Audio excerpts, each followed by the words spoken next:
हरिः ओम् श्री सद्गुरु परमात्मने नमः। ओम श्री कृष्ण परब्रह्मणे नमः। ओम गुरुर्ब्रह्मा गुरुर्विष्णुः गुरुर्देवो महेश्वरः गुरुः साक्षात् परब्रह्म तस्मै श्री गुरवे नमः। ओम श्री गुरुभ्यो नमः। यस्य प्रसादादहमेव सर्वं मय्येव सर्वं परिकल्पितं च इत्थं विजानामि सदात्मरूपं तस्याङ्घ्रिपद्मं प्रणतोऽस्मि नित्यं। ब्रह्मानन्दं परमसुखदं केवलं ज्ञानमूर्तिं द्वन्द्वातीतं गगनसदृशं तत्त्वमस्यादिलक्ष्यम् एकं नित्यं विमलमचलं सर्वदी साक्षिभूतं भावातीतं त्रिगुणरहितं సద్గురుం తం నమామి. నమో గురుదేవ. ఈరోజు మనం భగవద్గీత యందు 3వ అధ్యాయము కర్మయోగము. కృష్ణ పరమాత్మ తన లోపట ఉన్నటువంటి బ్రహ్మమును తెలుసుకొని ఆ బ్రహ్మమును పొందడానికి కావలసినటువంటి సాధన సద్గురు స్వరూపముద్ద ద్వారా పొందవలసి ఉంటుందని చెప్పి కృష్ణ పరమాత్మ మన అందరికీ కూడా తెలియచేస్తూ ఉన్నారు. అంటే సద్గురువుని ఆశ్రయించి సద్గురువు చెప్పినటువంటి జ్ఞాన బోధ ఏదైతే ఉందో ఆ బోధను జీర్ణం చేసుకొని మనమందరము కూడా పారమార్థికమైనటువంటి సౌధమును పొందాలి అని కృష్ణ పరమాత్మ మనకి తెలియజేస్తూ ఉన్నారని. అంటే ఇక్కడ కృష్ణ పరమాత్మ ఏం చెప్పబోతున్నారు, ఇక్కడ మనకు చెప్పేటటువంటి సత్యం ఏమిటి అంటే, నీ లోపట పరబ్రహ్మము యొక్క శక్తి నెలవై ఉందని, ఆ శక్తిని నువ్వు పొందడానికి చేసే ప్రయత్నము ఎలా ఉండాలి. భగవంతుడితో సంబంధ బాంధవ్యాలు కలిగి ఉన్న వాళ్ళు ముక్తిని పొందుతారు. భగవంతుణ్ణి కాకుండా దేహ సంబంధమైన విషయాల మీద ఎవరికైతే ఆసక్తి ఉంటుందో వాళ్ళందరూ కూడా బంధమునందు పడిపోతారు. అంటే మళ్ళీ మళ్ళీ జన్మలు ఎత్తడానికి కావలసినటువంటి స్థితిని పొందుతారని పరమాత్మ చెప్తున్నారు. మనకి మన పెద్దవాళ్ళు చెప్తూ ఉన్నటువంటి మాట ఏంటంటే, దేహ సంబంధమైనటువంటి బంధువులకు మనం ఖర్చు పెడితే అదేమవుతుంది అంటే దానివల్ల ప్రయోజనం ఉండదు అంటారు. దైవానికి సంబంధించిన విషయాలలో మీ సంపదను ఖర్చు చేయడం గనక మీరు అలవాటు చేసుకున్నారనుకోండి, ఆ సంపద మిమ్మల్ని ఇక్కడ రక్షించడమే కాదు ఉత్తర లోకాలలో కూడా మిమ్మల్ని రక్షిస్తుంది అని చెప్పేసి కృష్ణ పరమాత్మ మనకి జ్ఞానబోధ చేస్తున్నారు.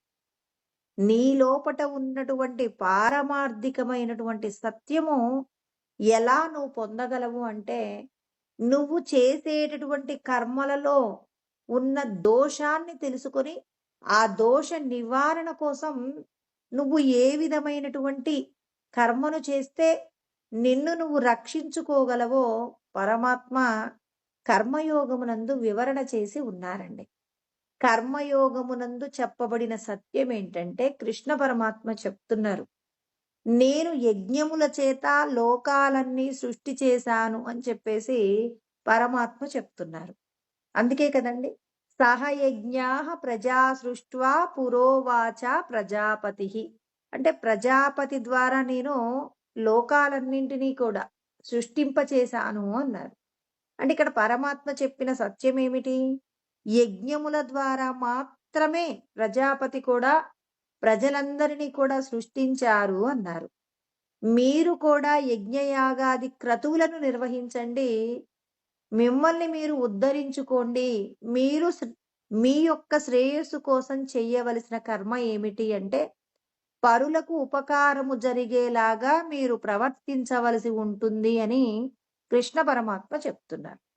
పరుల యొక్క హితమును ఎవరు కోరుకొని కర్మ చేస్తారో మీరు చేసిన కర్మ మీ యొక్క శ్రేయస్సుకు ఉపయోగపడుతుంది. మీ యొక్క శ్రేయస్సు అంటే భార్యా బిడ్డలకు సంబంధించిన శ్రేయస్సు కాదండి. నీ కోసం నువ్వు చేసుకునే శ్రేయస్సు. అంటే ఈ శరీరం లోపట బంధింపబడి ఉన్నటువంటి జీవుడి యొక్క శ్రేయస్సు పరులకు చేసిన ఉపకారం. చూడండి మన జీవితంలో మనం నిద్రపోయినప్పటి నుంచి అంటే మెలకువతో ఉన్నప్పటి నుంచి నిద్రపోయేంత వరకు. అంటే మనం మెలకువతో ఉన్న సమయాన్నంతా ఎలా ఖర్చు పెడతామండి? భార్య, బిడ్డలు, బంధువులు, స్నేహితులు, సమాజంలో మన యొక్క కీర్తి ప్రతిష్టలు. వీటి గురించిన ఆలోచన తప్ప పరులకు ఉపకారం చేయాలి అనే ఆలోచన వచ్చిందనుకోండి, దానికి మనం లెక్క కట్టుకుంటాం. అయ్యో! ఈ సంపదనంతా నా కుటుంబం కోసం ఖర్చు పెట్టుకోవచ్చు గదా! ఎందుకు ఈ దానాలు, ధర్మాలు, యజ్ఞాలు ఇవన్నీ అని చెప్పేసి మన సంపదంతా ఖర్చు పెట్టుకోవడం అని చెప్పి, ఎంతసేపు మనకున్న సంపదనంతా మన కుటుంబం కోసం ఖర్చు పెడతాం. నిజంగా ఇది నీ కుటుంబమా? లేకపోతే ఎవరిది? ఈ విషయం మనందరికీ అర్థం కావాలి. నాది, నాది అని చెప్పేసి మనమందరం విశ్వ ప్రయత్నం చేస్తూ ఉన్నాం. మరి నీదేంటి ఇక్కడ? దేహ సంబంధమైనటువంటి విషయాల కోసం నువ్వు ఖర్చు పెట్టినదంతా కూడా అది నీ యొక్క ప్రేయస్సు అనే సత్యం నువ్వు తెలుసుకోవాలి. అలా తెలుసుకోకుండా నువ్వు ఎంతసేపు నా కుటుంబమే గొప్పగా ఉండాలని చెప్పి కుటుంబం కోసం నువ్వు బ్రతికినంత కాలం అది కేవలం ఎలాంటి ప్రయోజనాన్ని ఇస్తుంది అంటే ఇక్కడున్న వాళ్ళతో నువ్వు సంతోషంగా ఉండడానికి మాత్రమే ఉపయోగపడుతుంది కానీ నీ ప్రయాణానికి కావలసిన వస్తువులనైతే సిద్ధం చెయ్యదు. ఇంకా అది ఎలాంటి ప్రయాణానికి ఉపయోగపడుతుందంటే మరొక జన్మను ఎత్తడానికి కావలసిన బంధమును ఏర్పాటు చేస్తుందే కానీ పరలోక ప్రయాణంలో నువ్వు సుఖవంతమైన జీవనాన్ని గడపడానికి కావలసిన ముక్తి మార్గం వైపు నిన్ను తీసుకువెళ్ళదు. కాబట్టి నువ్వు చెయ్యవలసినది ఏమిటి? నీ కోసం నువ్వేం చేసుకుంటున్నావు? ఈ శరీరంలో బంధింపబడి ఉన్నామనే సత్యం మీరు గుర్తించండి ఫస్ట్ అంటున్నాడు పరమాత్మ. ఈ శరీరమే నేననుకుంటే ఇది ఒకరోజు పడిపోతుంది కదండి. మన మన పూర్వీకులందరూ కూడా వెళ్ళిపోయారు. మన తల్లిదండ్రులు వెళ్ళిపోతారు. మనము వెళ్ళిపోతాం. అంటే భూమి మీద ఎవరైనా జీవించే వాళ్ళు ఉన్నారా? ఎవరు జీవించే వాళ్ళు లేరు. అంటే ఈ శరీరాలు ఏవైనప్పటికీ కూడా వీటికి పుట్టుక ఉంటుంది, మరణం ఉంటుంది. అందుకే కదా దేహధర్మం అంటే ఏం చెప్తారు? పుట్టుక, చావు అంటున్నారు. మరి పుట్టుక, చావు మధ్యలో ఉండేటటువంటి నడుమ భాగం ఏదైతే ఉందో దీనికోసం మనమే తాపత్రయపడినంత కాలం నీవు లోపట ఉన్నటువంటి నిన్ను నువ్వు తెలుసుకోలేవు. అందుకోసమని భగవంతుడి యొక్క జ్ఞానం తెలుసుకుంటే భగవంతుడి జ్ఞానమునందు ఏం చెప్తున్నారు పరమాత్మ? నీవు ఈ శరీరం కాదు, శరీరం లోపట బంధింపబడి ఉన్నావు. ఒక వ్యక్తి జైల్లో ఉన్నాడనుకోండి, ఇప్పుడు మనం ఆయన గురించి అడుగుతాం. ఎందుకండి అతడు జైలుకు వెళ్ళాడు అంటే, ఏదో దొంగతనం చేశాడట, అందుకే ఒక 6 నెలల పాటు జైల్లో మరి ఉంటున్నాడు అంటారు. అంటే 6 నెలల పాటు అతడు జైలులో ఉంటున్నాడు. ఏ కారణ నిమిత్తంగా? అతడు చేసిన తప్పుకి. ఒక వ్యక్తి ఒక జీవుడండి. ఒక మేక శరీరంలో ఉన్నాడు. ఎంతకాలం ఉన్నాడు? అతడు 1 సంవత్సరం పాటు మేక శరీరంలో ఉన్న తర్వాత ఆ మేక పుట్టిన తర్వాత సంవత్సరానికి పెద్దయిపోయింది. దానిని ఒక వ్యక్తి ఏం చేశారు? మాంసం నిమిత్తం దాన్ని ప్రాణం తీసేశారు. అంటే అతడు ఆ మేక అనేటటువంటి శరీరంలో సంవత్సరం పాటు ఉన్నాడనమాట. బంధింపబడి ఉన్నాడు. ఆ మేక తిన్న ఆహారాన్నే తిన్నాడు. మేక ఎలా ప్రవర్తిస్తుందో అలాగే ప్రవర్తిస్తుంది. మనం కూడా అంతేనండి. 84 లక్షల రకాల తొడుగులు తొడుక్కొని విడిచిపెట్టిన వాళ్ళమే మనం అందరం కూడా. ఇలా మనం తొడుక్కున్న తొడుగులన్నింటినీ గురించి ఒకసారి విచారణ చేస్తే ఇవాళ నేను తొడుక్కున్న తొడుగు గొప్పదా? ఇక మిగిలినటువంటి దేహాలలో ఉన్న జీవులు గొప్పవాళ్ళు. ఇలా ప్రతి ఒక్కరూ ఏం చేయవలసి ఉంటుంది? విచారణ చెయ్యవలసి ఉంటుంది. ఈ విచారణ చేసుకొని నేను మంచేదో చెడేదో తెలుసుకోగలిగినటువంటి మనుష్య దేహమునందు బంధింపబడి ఉన్నామని ముందు మనకు ఒక స్థిరమైన భావన రావాలండి. ఈ దేహంలో నేనున్నాను, ఈ దేహము నేను కాదు అని మాటలతో కాదండి. అది చేతలలో చూయించగలగాలి. మన మనసు నిద్రపోయి లేచినా నువ్వెవరు అంటే మనసు జీవుడి గురించి ఆలోచించాలే తప్ప దేహ సంబంధమైన విషయాల గురించి ఆలోచించకుండా ఎవరికి ట్రైనింగ్ ఇవ్వాలి మనం? మన మనసుకు ట్రైనింగ్ ఇవ్వాలి. అందుకే కృష్ణ పరమాత్మ మన మనస్సులన్నింటికి ట్రైనింగ్ ఇవ్వబోతున్నారు. అందుకే ఆయన ఏమంటున్నారు? మీరందరూ ఏ విధమైనటువంటి కార్యాలు చెయ్యాలి? మనిషిగా పుట్టిన తర్వాత తాను చెయ్యవలసిన కర్తవ్యాలు ఏమిటి అంటే కృష్ణ పరమాత్మ చెప్తున్నారు. దేవాన్ భావయతానేన తే దేవా భావయంతు వహ పరస్పరం భావయంతః శ్రేయ పరమవాప్స్యత అన్నారు. అంటే కృష్ణ పరమాత్మ మనకి ఎటువంటి సత్యం తెలియజేస్తూ ఉన్నారు. నీ లోపట ఉన్నటువంటి పరబ్రహ్మమును నువ్వు తెలుసుకోవాలి అంటే ముందు నువ్వు ఎవరితో స్నేహాన్ని పెంచుకోవాలి, ఏ విధమైనటువంటి క్రతువు చెయ్యాలి అనే సత్యం కృష్ణ పరమాత్మ చెప్తున్నారు. నువ్వు దేవతలతో కలిసి ఉండే ప్రయత్నం చెయ్యమని అంటున్నారు. దేవాన్ భావయతానేన తే దేవా భావయంతు వహ అంటే దేవతలకు సంబంధించినటువంటి క్రతువులను చేయండి. అంటే దేవతలను మెప్పించేటటువంటి యజ్ఞములు, యాగములు, తపస్సులు, దానములు ఇవన్నీ మీరు చెయ్యండి. అలా చేస్తే దేవతలందరూ కూడా సంతోషపడతారు. దేవతలు సంతోషపడితే వెంటనే ఏం చేస్తారు? మీకు వరాలను కురిపిస్తారు. ఎటువంటి వరాలను కురిపిస్తారు? మీరు పరమాత్మను చేరుకోవడానికి కావలసినటువంటి ఇక్కడ మీకు ఈ దేహానికి సంబంధించి ఏవైతే ఇబ్బందులున్నాయో అంటే భార్యా బిడ్డలను పోషించుకోవడంలో ఆర్థిక ఇబ్బందులు ఉన్నాయనుకోండి, ఆ ఇబ్బందులు తీసేస్తారు.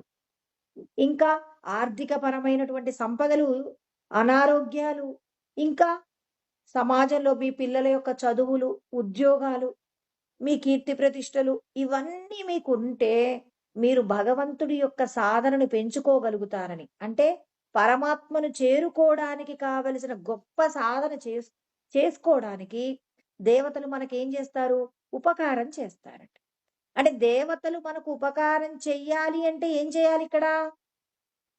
దేవతల యొక్క ఉపకారం మనకెలా ఉపయోగపడుతుంది అంటే మనం భగవంతుణ్ణి చేరుకోవాలి అంటే దేవతలలో ఉన్నటువంటి సత్య వస్తువుని తెలుసుకోవాలి.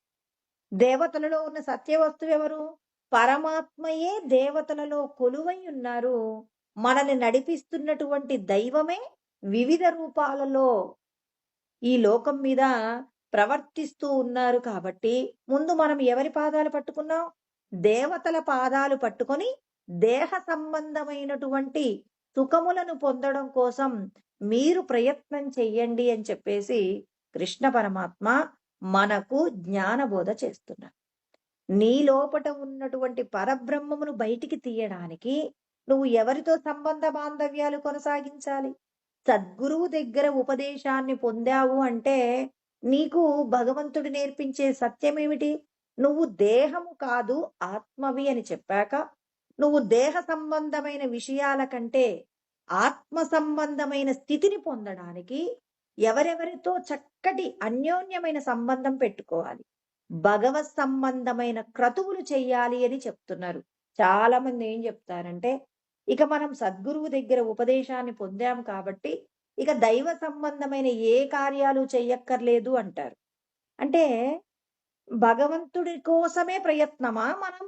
లేకపోతే ఇక ఎవరి కోసం అండి ప్రయత్నం చేసేది? నాకు అర్థం కావట్లేదు. ఎందుకు చాలా మంది ఇలాంటి విషయాలు చెప్తున్నారో నాకు అర్థం కావట్లేదండి. భగవంతుణ్ణి చేరుకోవడానికి భగవత్ సృష్టితో నువ్వు సంబంధం పెట్టుకుంటావా? లేకపోతే భగవంతుడితో నువ్వు తెగదెంపులు చేసుకుంటావా? భగవంతుడు నీకు కావాలి. ఇప్పుడు సద్గురువు ఏం చెప్పారండి? నువ్వు దైవ స్వరూపమైనటువంటి ఈశ్వరుడి యొక్క అంశవి అని చెప్పారు. ఇప్పుడు నిన్ను నువ్వు తెలుసుకోవడానికి నువ్వు ఎటువంటి సాధన చేయాలి? ఎవరితో నీకు సంబంధ బాంధవ్యాలు ఉండాలి? మనమందరం ఏం చేస్తున్నామంటే ఉపదేశాలు పొందిన తర్వాత దేవతా సంబంధమైన క్రతువులు ఆపేసి ఇక దేహ సంబంధమైనటువంటి బంధువులు, స్నేహితులతో చాలా చక్కగా పండుగలు, విశేషమైనటువంటి శుభ అశుభ కార్యాలలో ఉండిపోయి మనల్ని మనం ఏం చేసుకుంటున్నామంటే హీన స్థితిలోకి వెళ్ళిపోతాం. అసలు సద్గురువు దగ్గరికి రాక పూర్వము చక్కగా దేవాలయాలకు వెళ్ళేవాళ్ళం, బంధువులింటికి వెళ్ళేవాళ్ళం, అన్నీ చేసుకునేవాళ్ళం. సద్గురువు దగ్గర ఉపదేశానికొచ్చిన తర్వాత అందరూ కాదండి. కొన్ని రకాలైనటువంటి కొన్ని కొన్ని సిద్ధాంతాలలో చెప్పారు. దేవతలకు మీరు ఏ విధమైనటువంటి మరి ఏ విధమైన పూజ, తర్వాత ఇంకా ఏదైతే సంస్కారాలుంటాయో అవన్నీ చెయ్యాల్సిన అవసరం లేదని చెప్తారు. నిజంగా భగవద్గీతలో ఏం చెప్పారో అర్థం చేసుకోండి. భగవద్గీత అధ్యయనం నందు మనకు కృష్ణ పరమాత్మ ఏం చెప్తున్నారు? మీరు దేవతలతో చక్కటి సంబంధ బాంధవ్యాలను పెట్టుకోండి అని చెప్తున్నారు.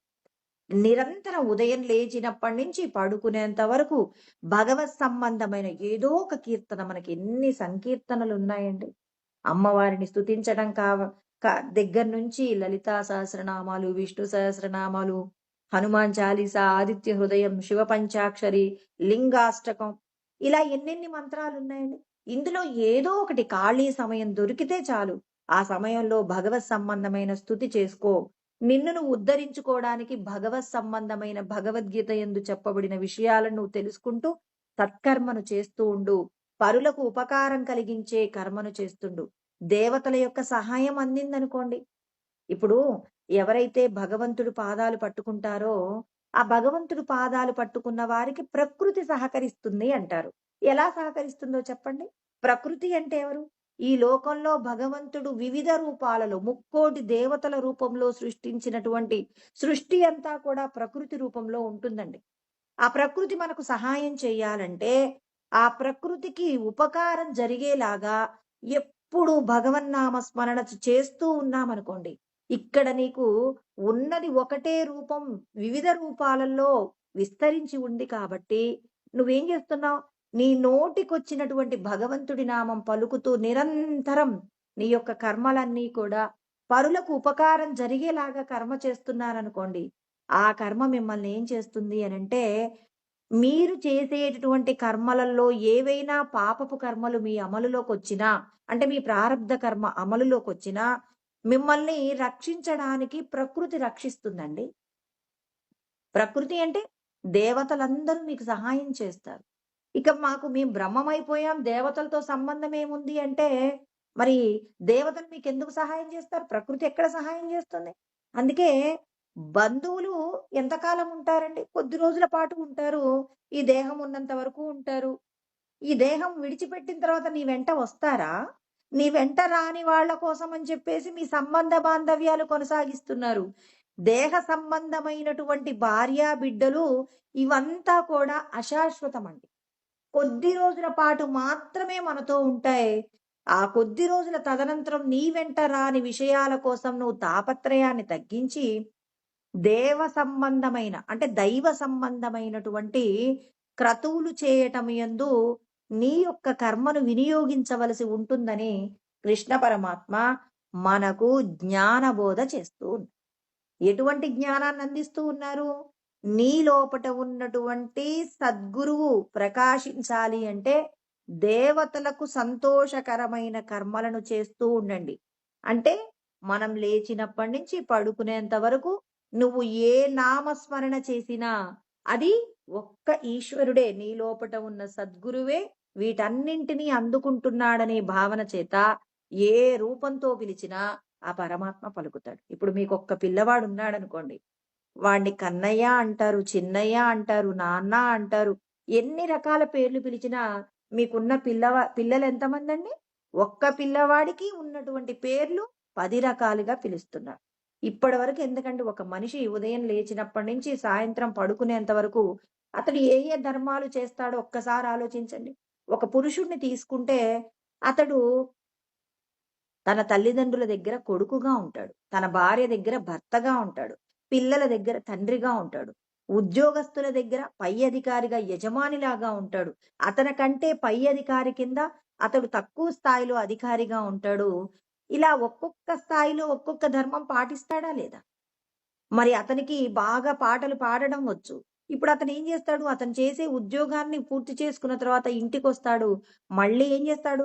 ఆ పాటలు పాడటంలో ఒక సంగీత కచేరీ చేయడం కోసం వెళ్ళాడనుకోండి, అక్కడ అందరి చేత ఒక విద్వాంసుడిలాగా అతడు పేరు ప్రఖ్యాతులు తెచ్చుకుంటాడు. ఒక్క వ్యక్తి ఇన్ని పనులు చేస్తున్నాడా? లేకపోతే వేరు వేరు వ్యక్తులు వేరు వేరు పనులు చేస్తున్నారా?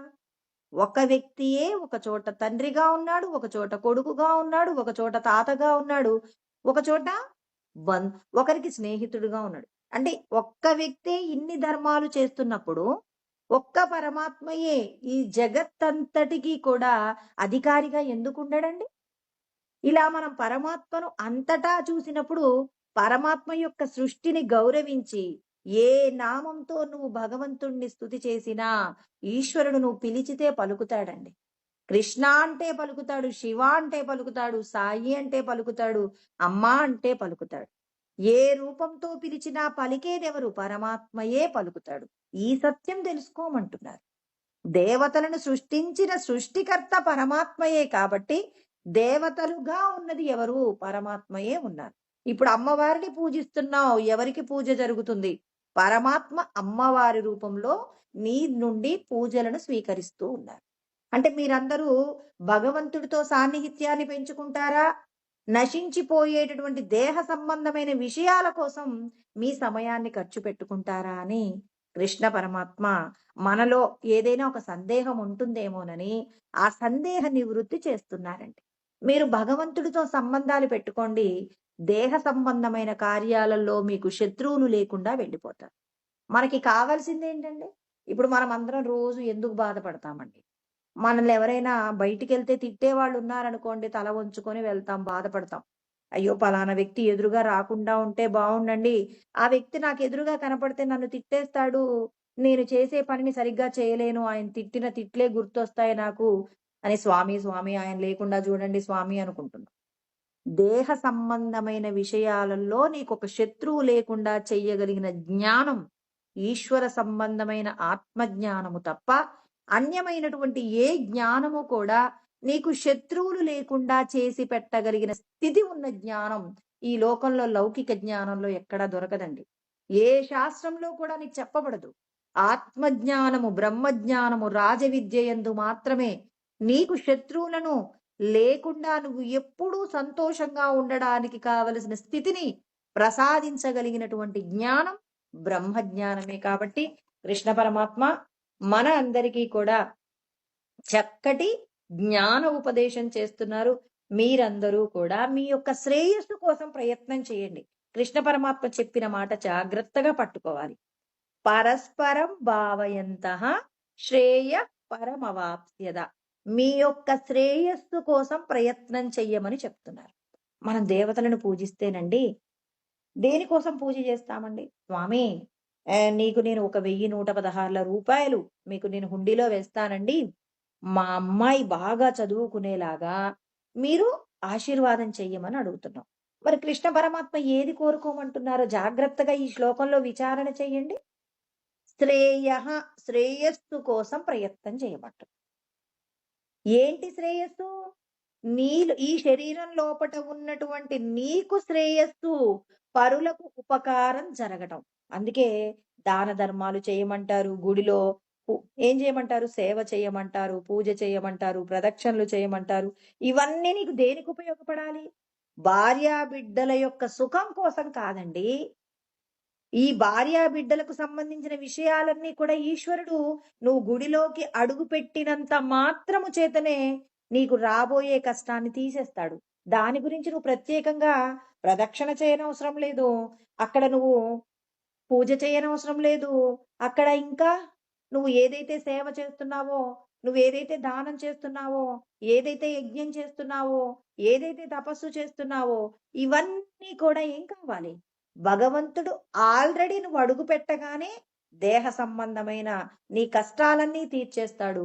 నువ్వు ఏ ఫలితం కోరుకోకుండా స్వామి నా శ్రేయస్సుకు ఏది ఉపయోగమో అటువంటి కార్యాన్ని నాతో చేయించండి అని భగవంతుడి పాదాలు వేడుకుంటే చాలు. మనం వెళ్ళిన దగ్గర నుంచి స్వామి మా అమ్మాయికి బాలేదండి, మా అబ్బాయికి ఉద్యోగం అండి, ఇంకా రకరకాలైనటువంటి దేహ సంబంధమైన విషయాల గురించినటువంటి విషయాలన్నీ ఆ భగవంతుడికి చెప్తూ ఉన్నామండి. పరమాత్మ ఏమంటున్నారు? మీ శ్రేయస్సుకు ఉపయోగపడేటటువంటి కార్యాలు. అందుకే కృష్ణ పరమాత్మ ఏమని చెప్పారు? దేశే కాలే పాత్రే చ తద్దానం సాత్వికం స్మృతం అన్నారు. అంటే పుణ్య ప్రదేశమునందు పుణ్యకాలమునందు పాత్ర నెరిగి దానం చెయ్యమని ఎందుకు చెప్పారు? మనం ఎక్కడికి వెళ్తాం? తీర్థముల యందు దానములు చేస్తాం. దేవాలయముల యందు దానం చేస్తాం. బ్రాహ్మణోత్తముడికి దానం చేస్తాం. బాగా ఆకలిగా ఉన్నవాడికి దానం చేస్తాం. తిరిగి చెల్లించలేని వాడికి దానం చేస్తాం. ఇలా మనం దానం చెయ్యవలసి వస్తే ఎక్కడెక్కడికి వెళ్తున్నాం? దేవాలయాలకి, తీర్థాలకే కదండీ! అక్కడ మన యొక్క శ్రేయస్సు నిర్ణయించబడుతుంది. మనం శ్రేయస్సుని ఏం చేస్తున్నామంటే అమ్ముకుంటున్నామండి.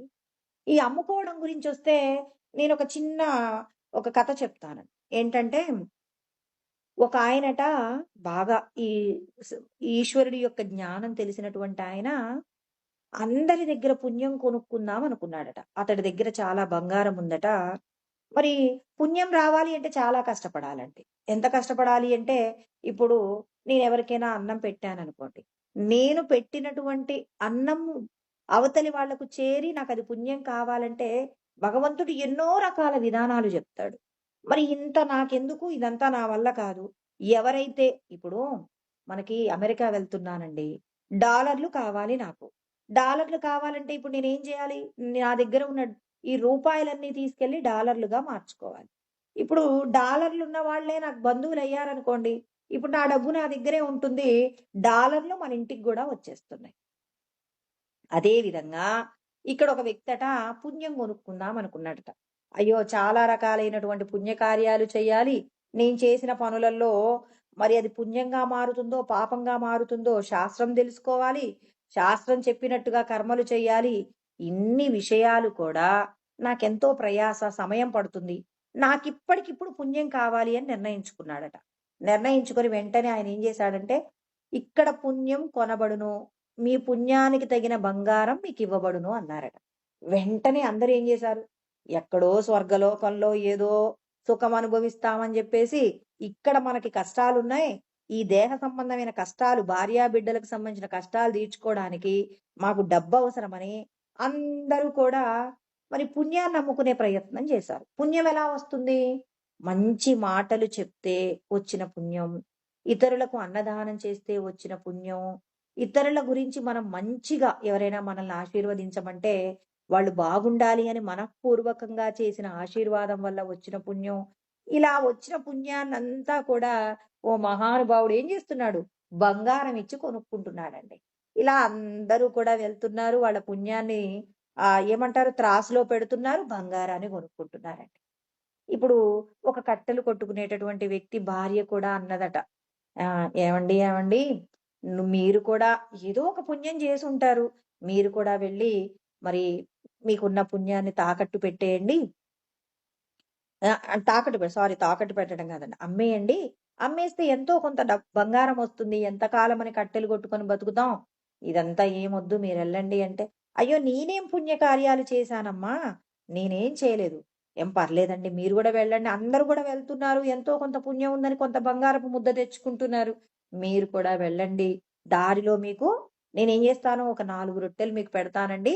ఈ 4 రొట్టెలు తిని మీరక్కడికి వెళ్ళి మీరు పుణ్యాన్నిచ్చేసి బంగారం పట్టుకురండి అన్నారట.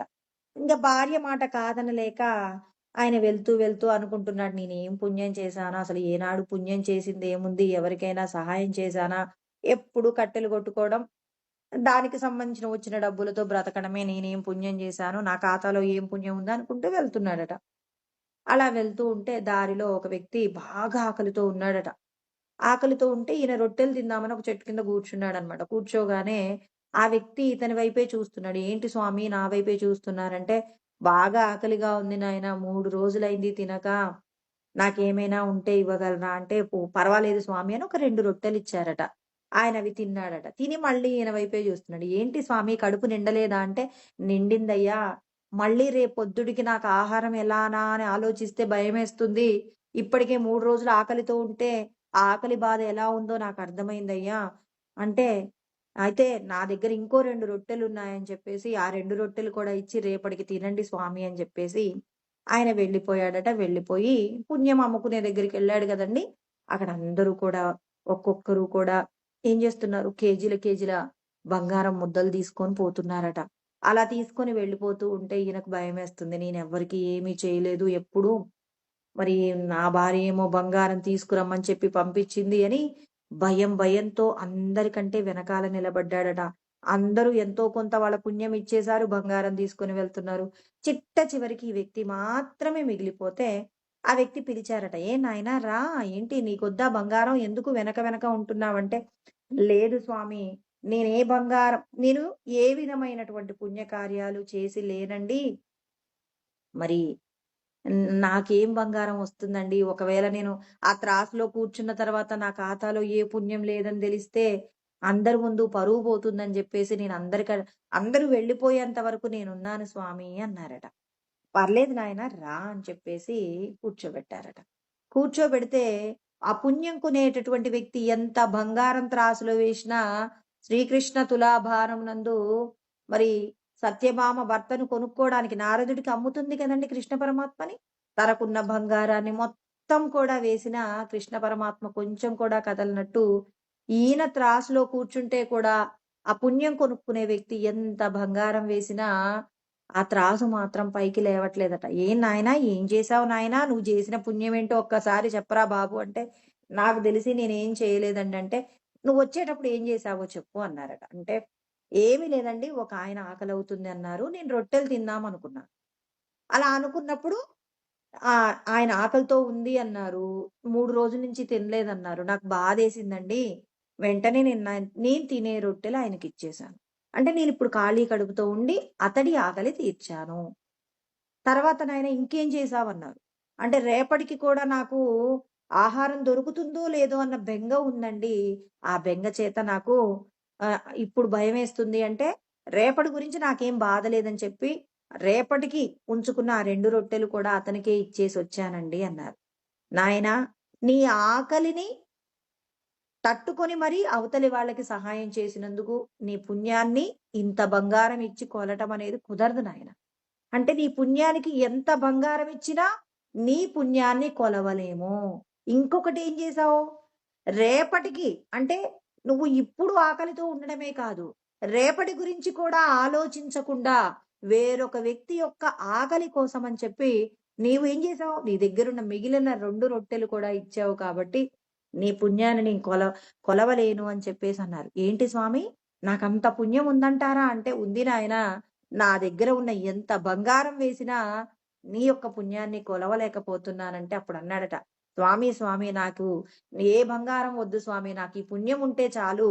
నేను ఏ బంగారం తీసుకోను. నా పుణ్యాన్ని నేను అమ్ముకోను స్వామి" అని చెప్పి, "ఆ పుణ్యంతో నేను ఇంటికెళ్ళిపోతాను స్వామి" అని చెప్పేసి.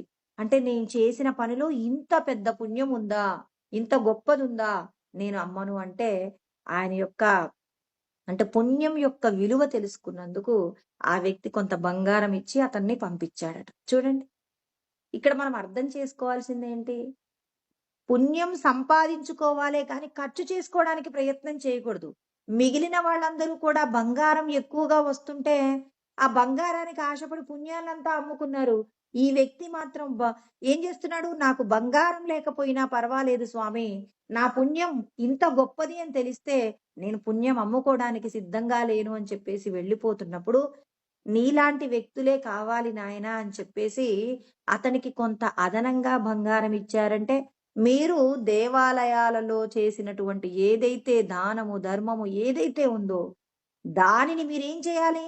ఆ భగవంతుడికి ఈశ్వరార్పణతో కూడిన కర్మ చేస్తే, మీకు భగవంతుడు ఏం చేస్తాడు? దేహ సంబంధమైన ఏదైతే కష్టముందో, మీ కుటుంబంలో అనారోగ్యం కానివ్వండి, తర్వాత ఐశ్వర్యం లేకపోవడం కానివ్వండి, ఉద్యోగం లేకపోవడం కానివ్వండి, ఏదైనా సరే ఈశ్వరుడు ఏం చేస్తాడు? ఇట్టే తీర్చేస్తాడండి. బోనస్ ఇస్తాడండి. ఇప్పుడు ఉద్యోగం బాగా చేసినప్పుడు జీతం ఇస్తారు. జీతంతో పాటు బోనస్ ఇస్తారు. అంటే కేవలం మనకిక్కడ పని చేసినందుకు ఒక వ్యక్తి ఈరోజు నువ్వు బాగా చేశావని, ఒక 10 మంది పని చేస్తే, ఆ 10 మందిలో ఒక వ్యక్తిని ఆ యజమాని పొగుడుతాడు. ఇంతమందిలో కూడా నువ్వు చాలా నిజాయితీగా చేశావురా బాబు అని, అతనికి 500 ఇచ్చే దగ్గర ఇంకో రూ. 50 పెంచి ఖచ్చితంగా ఇస్తామండి. మనమైనా సరే చూడండి మీరు. ఓ 10 మంది పని చేస్తే, ఆ 10 మందిలో ఒక వ్యక్తి గనక చాలా నిజాయితీగా కష్టపడి పని చేశాడనుకోండి, అప్పుడు మనం ఏం చేస్తామండి?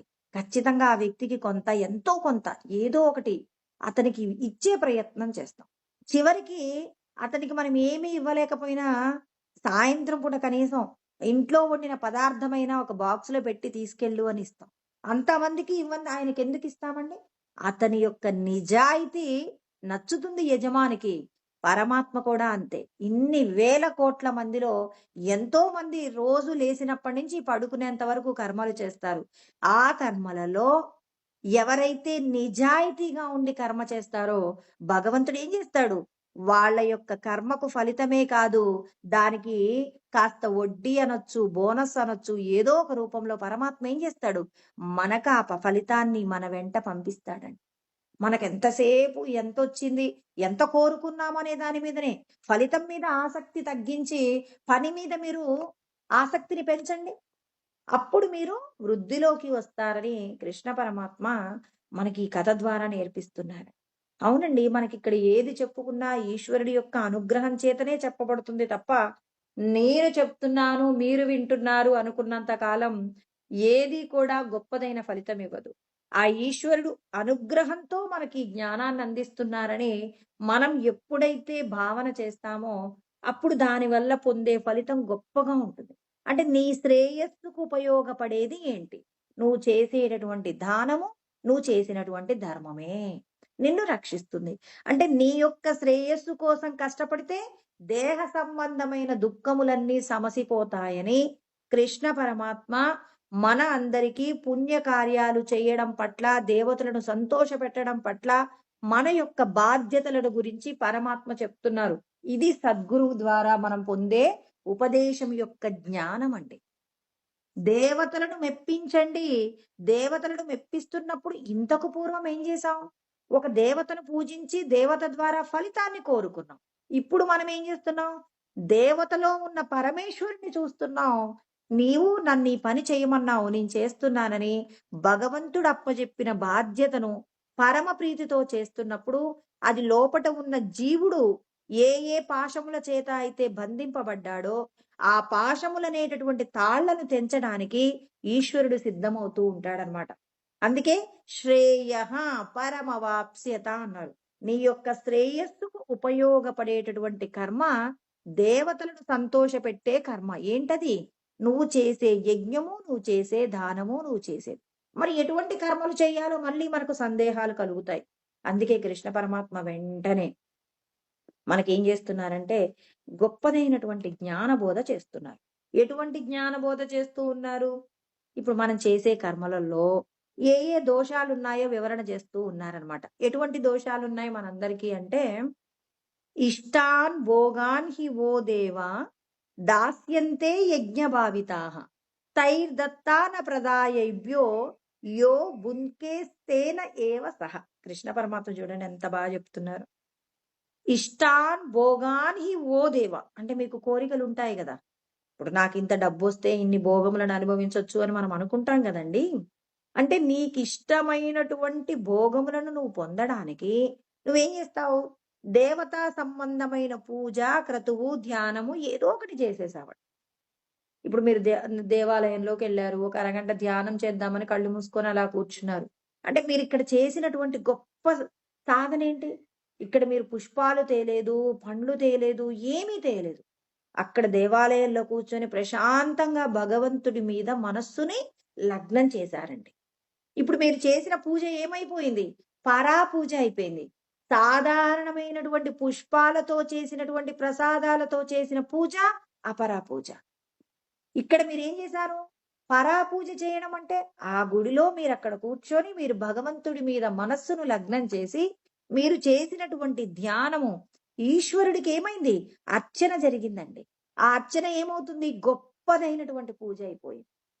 సాధారణమైన పూజ, మరి పరాపూజ, గొప్పదైన పూజ. ఏది గొప్పగా ఉంది? సద్గురువు దగ్గర జ్ఞానబోధం ఏం చెప్తుంది? ఏం నేర్పిస్తుంది మనందరికీ అంటే, నీ లోపట ఉన్నటువంటి పరమేశ్వరుడు నీకు దొరకాలి అంటే పరాపూజ చేత నువ్వు భగవంతుణ్ణి ఆరాధించవలసి ఉంటుంది. భగవంతుణ్ణి నువ్వు ఆరాధించడంలో మెట్లున్నాయండి. ఒకటి అపర, రెండోది పర.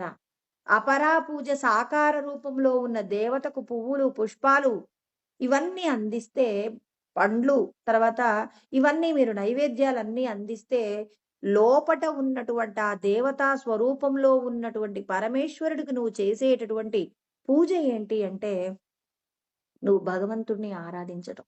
లోపట ఉన్నటువంటి పరమేశ్వరుడిని నువ్వు ఆరాధిస్తూ ఉన్నప్పుడు, ఆ పరమేశ్వరుడు నిన్ను మెచ్చి నీకేమిస్తాడో చెప్పనా అండి? ఎంత అనుభవించినా తరిగిపోని ఆనందాన్ని ఇస్తాడు. ఎలా? అంటే లోపటనే ధ్యానమునందే అనుభూతి పొందుతామా? బాహ్యమునందు కూడా పొందుతామా అంటే, ఈ లోకంలో ఎవరిని చూసినా భగవంతుడిని చూసిన భావన నీ హృదయమునందు పదిలమవుతుంది. ఎలా పదిలమవుతుందండి? అదెలా సాధ్యమవుతుంది అనంటే, ఇప్పుడు నువ్వు భగవంతుడి యొక్క సన్నిధిలో నువ్వు ధ్యానం చేసినప్పుడు, భగవంతుడు ఏం చేస్తాడంటే, నీ లోపట ఉన్నటువంటి త్రిగుణాల మాయ చేత, నీ కర్మలలో ఉన్న దోషాలు ఏవైతే పరులకు అపకారం చెయ్యాలనే దోషాలుంటాయో, ఆ దోషాలన్నీ పరమాత్మ ఏం చేస్తాడంటే కడిగేస్తాడండి. అలా కడిగేసినప్పుడు ఏమవుతుంది? ఇతరులు ఎవరైనా నీకు ద్రోహం చేస్తే, ఆ వ్యక్తి మీద పగ తీర్చుకోవాలనే కోరిక నీకుండదు. ఇప్పుడు ఒక వ్యక్తి ఎందుకు ఒక వ్యక్తిని ఎప్పుడు నింద చేస్తుంటాడంటే, ఏనాడో ఒక రోజు ఇతన్ని బాగా ఇబ్బంది పెట్టాడు. ఇబ్బంది పెట్టాడు కాబట్టి ఆ వ్యక్తి మనసులోకి రాగానే ఏమంటాడు? అబ్బా! ఏదో ఒక రోజు వాడికి కష్టం రావాలి, వాడేడవాలి, వాడేడిస్తే నేను చూడాలని చెప్పేసి అనుకుంటాడనమాట. అలా అనుకునేటటువంటి ప్రవర్తన నుంచి భగవంతుడు ఏం చేశాడు? గుడిలో నువ్వు భగవత్ సంబంధమైన ధ్యానము చేసినప్పుడు, ఆ ధ్యానమునందు నువ్వు పరమాత్మతో అనుసంధానాన్ని పొందినప్పుడు ఏమవుతుందంటే, నీ గుణాలలో ఉన్న దోషాలను పరమాత్మ తీసేశాడు. ఇదండి పరాపూజ. సద్గురువు దగ్గర ఉపదేశం నీకేం కావాలి?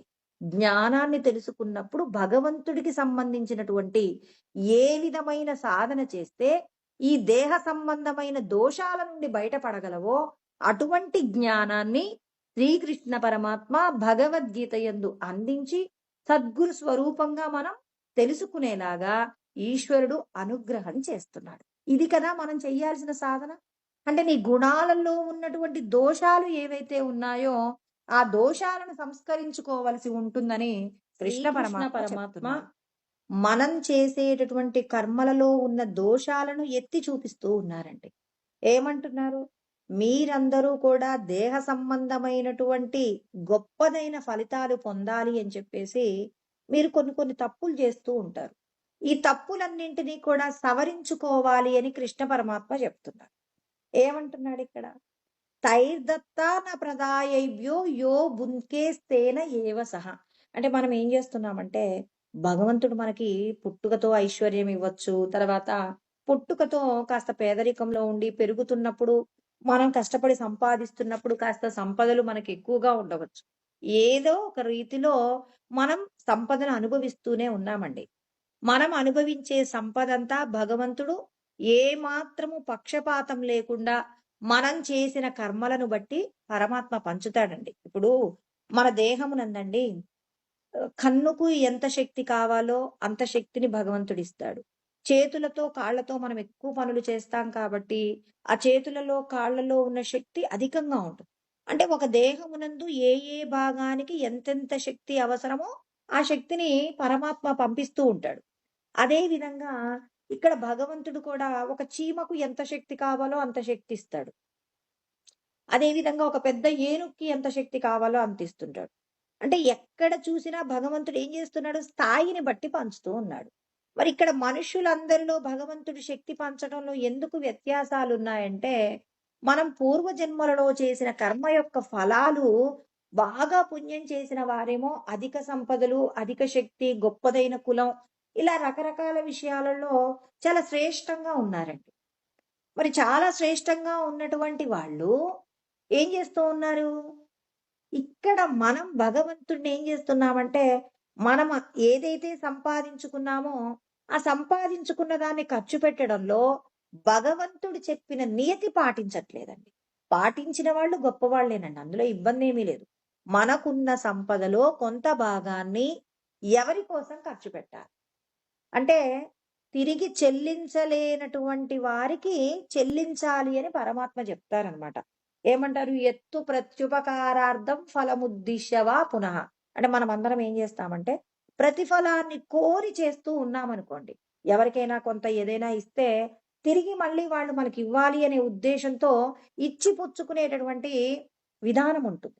ఇది రజోగుణం అంటాడు. అలా కాకుండా ఏమంటున్నారిక్కడ? దాతవ్యమితి యద్దానం దీయతే అనుపకారిణి.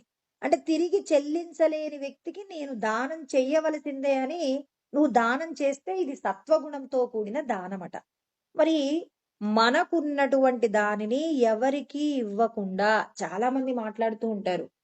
నేను ఎవరి యొక్క ఐశ్వర్యాన్ని అడగను. అలా అని నా ఐశ్వర్యాన్ని ఎవరికీ ఇవ్వను. నేను వండుకున్న దాన్ని కూడా ఎవరికీ పెట్టను. నేను అలా అని పక్కింటికెళ్ళి కూడా వాళ్ళ ఇళ్ళలో ఏమి వాళ్ళ దగ్గర నుంచి తీసుకొని నేను తినను. ఈ మాటలు చాలా మంది దగ్గర మనం వింటూ ఉంటాం. నాకు పక్కింటికెళ్ళి ఏమీ అడుక్కొని తినే అలవాటు లేదు. ఒకరింటికి ఒక రూ. 10 ఇవ్వమని అడిగే అలవాటు లేదు. మా దగ్గర ఉంటే అనుభవిస్తాం.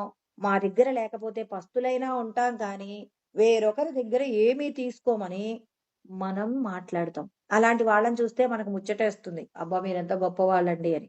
కృష్ణ పరమాత్మ ఏమంటున్నారో, మరి మనకది కూడా తెలిస్తే వీళ్ళు గొప్పవాళ్ళా? కృష్ణ పరమాత్మ చెప్పే మాటలు గొప్పవో మనకిప్పుడు మళ్ళీ అర్థమవుతుందనమాట. ఏమంటున్నారు కృష్ణ పరమాత్మ? నేను సంపాదించుకున్నాను. నేను ఒక నెలకు ఒక 20,000 సంపాదించుకున్నాననుకోండి ఒక ఉద్యోగం చేసి. ఇప్పుడు ఆ 20,000తో నేను నా కుటుంబం సంతోషంగా గడుపుతాను. అందులో ఒక రూ. 500 ఎవరో వచ్చి అడిగారనమాట. చాలా కష్టంగా ఉంది. నాకెంతో కొంత సహాయం చెయ్యండి అని అడిగారు. చాలా దీనమైన పరిస్థితిలో ఉన్నారు. మనకర్థమవుతుంది. వాళ్ళు చాలా కష్టంలో ఉన్నారని. మనమేమనుకుంటున్నాం? మేము ఎవరికీ ఏమీ ఇవ్వం. వేరొకరి దగ్గర నుంచి వేరే ఏమీ అడుక్కోమనే సిద్ధాంతంలో ఉన్నామనుకోండి, మేమివ్వమండి అని చెప్తాం. అవతల వాడి కష్టం గురించి నాకనవసరం.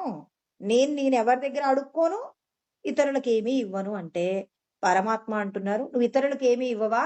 ఇవ్వకపోతే నువ్వు దొంగవి" అన్నాడు. దొంగ అంటే? ఒక వస్తువుని మన షాప్‌లో నుంచి తెచ్చుకున్నామండి. డబ్బులివ్వలేదు. ఇవ్వకుండా తెచ్చుకుంటే ఆ వస్తువేమైంది? దొంగతనమైంది. మరి భగవంతుడంటున్నారు, నేనేం చేశాను? ఈ భూమి మీద పండినటువంటి పంటలు ఏదైనా ఈ భూమి మీద ఉన్నటువంటి ఏదైతే ఒక వస్తువుందో, ఆ వస్తువు యందు నేను జీవశక్తిని ఉద్బోధించి అంటే ఏం చేశాను? ఆ జీవశక్తిని అందులోకి ప్రవేశింపచేసి, నేను ఈ లోకంలో ఉన్న సమస్త వస్తువులన్నీ కూడా తయారు చేశాను. మరి నేనిన్ని వస్తువులను తయారు చేస్తే, మీరు ఎన్ని రకాల ప్రాణులకు మీరు రుణపడి ఉన్నారు. ఒక పంట మన చేతికి రావాలంటే ఎన్ని రకాల ప్రాణుల యొక్క త్యాగము. ఒక వస్తువు ఒక చెరకు నుంచి పంచదార వచ్చిందంటే, ఆ పంచదార ముడి పదార్థం ఏదైతే చెరకుందో, దాని నుంచి పంచదార తయారవ్వడానికి కూడా ఎన్నో రకాల ప్రాసెస్‌లుంటాయి. ఆ ప్రాసెస్‌ల యందు ఎన్నో ప్రాణులు చనిపోతాయి. మరిప్పుడు వీటి యొక్క రుణం ఎవరు తీరుస్తారు? అంటే మీరు పన్ను చెల్లించకుండానే వచ్చిన జీతాన్ని 20,000 మీరు ఖర్చు పెట్టుకుంటారా? అదేంటండి? నేను 30 రోజులు కష్టపడి సంపాదించుకుంటే 20,000 వచ్చాయి. నేను ఉద్యోగానికి వెళ్ళకపోతే నాకు ఆయన ఏం చేస్తాడు? నా జీతంలో కొంత భాగాన్ని ఒక రూ. 700 కట్ చేస్తాడు. నేను 30 రోజులు కూడా నేను ఉద్యోగానికి వెళ్ళాను కాబట్టి నాకు 20,000 వచ్చాయి. నేను ఉద్యోగం చేయకుండా మా యజమాని నాకేం జీతం ఇవ్వలేదు. నేను కష్టపడి సంపాదించానని మనం గట్టిగా మాట్లాడుతున్నాం. కృష్ణ పరమాత్మ అంటున్నారు, 30 రోజుల పాటు నీ కుటుంబాన్ని కాపాడిందెవరు? నేను కదా! నీ ఇంట్లో అనారోగ్యం ఉంటే నువ్వు 4 రోజులు సెలవు పెడతావా? పెట్టవా? పెడతావు.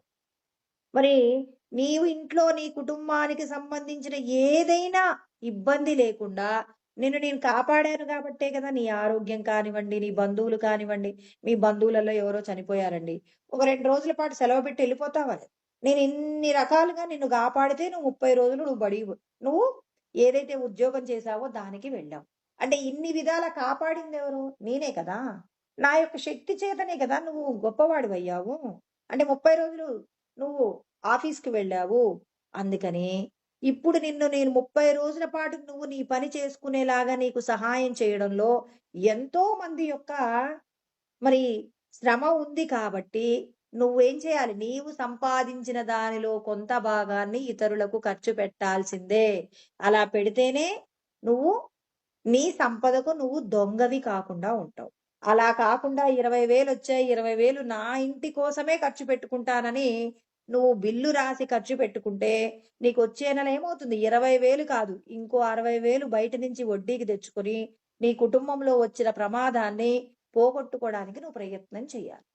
ఖచ్చితంగా జరుగుతుందండి. అందుకే కదా! దండగైతే పెడతాం కానీ దానమైతే చెయ్యము అని పెద్దలు ఒక సామెత చెప్తారు.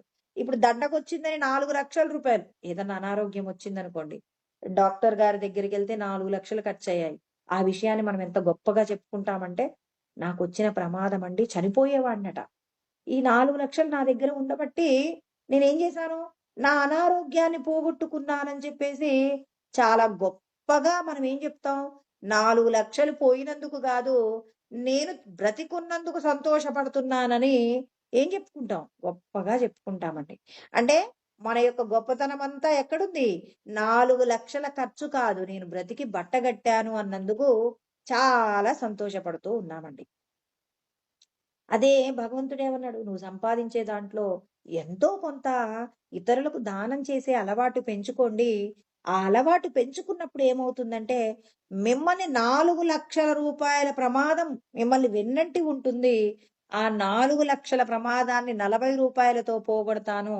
నువ్వు నేను చెప్పిన ధర్మాన్ని పాటిస్తే" అని కృష్ణ పరమాత్మ మన అందరికీ కూడా సులభంగా సమస్యల నుంచి బయటపడడానికి కావలసినటువంటి మార్గాలను మనకి కృష్ణ పరమాత్మ తెలియచేస్తుంటే, మనమందరం ఏం చేస్తామంటే, ఎంతసేపు కూడబెట్టుకునేటటువంటి సంపద గురించి ఆలోచిస్తామే తప్ప, ఎవరికైనా ఏదైనా ఇవ్వాలి అంటే చాలా దుఃఖపడతామండి. అందుకే కృష్ణ పరమాత్మ ప్రతి ఒక్కరికి కూడా హెచ్చరిక చేస్తున్నారు. జాగ్రత్తగా ఉండండి. నేను చెప్పిన విధానాలు తెలుసుకునే, వాటిని ఆచరించే ప్రయత్నం చెయ్యమని కృష్ణ పరమాత్మ మన అందరికీ కూడా జ్ఞానాన్ని పంచుతున్నారనమాట. నీ లోపట ఉన్నటువంటి పరబ్రహ్మమును నువ్వు తెలుసుకోవడానికి ఇక్కడ ప్రతి ఒక్కరూ ఏం చేయవలసి ఉంటుంది? నువ్వు చేసేటటువంటి కర్మలలో ఉన్న దోషాలు పోగొట్టుకో. తెలిసి తెలియక నువ్వేం చేస్తూ ఉంటావు? అనేక రకములైనటువంటి తప్పిదములను చేస్తుంటావు. ఈ తప్పిదములన్నీ పోతాయండి. ఇప్పుడు చూడండి, మనకు తెలియదనుకోండి, ఇంతకుముందు నేను సంపాదించిన 20,000 నా కుటుంబ ఖర్చుల కోసం మాత్రమే అనుకుంటాం. ఇంకా మనం చేసే ఒక పొరపాటు చెప్పనా అండి? ఈ నెల మనం ఏదైనా ఒక దేనికోసం అంటే, ఎవరైనా మన బంధువులు గానివ్వండి, ఎవరైనా చనిపోయారనుకోండి.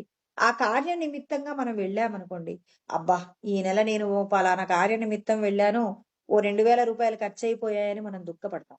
ఈశ్వరుడంటారు, నువ్వు ఏ ఖర్చును పెట్టినా అది ఈశ్వరార్పణగా నువ్వు ఆ ఖర్చు చెయ్యి. ఈశ్వరుడు ఈ నెల నా సంపదలో కొంత భాగాన్ని ఏం చేశాడు?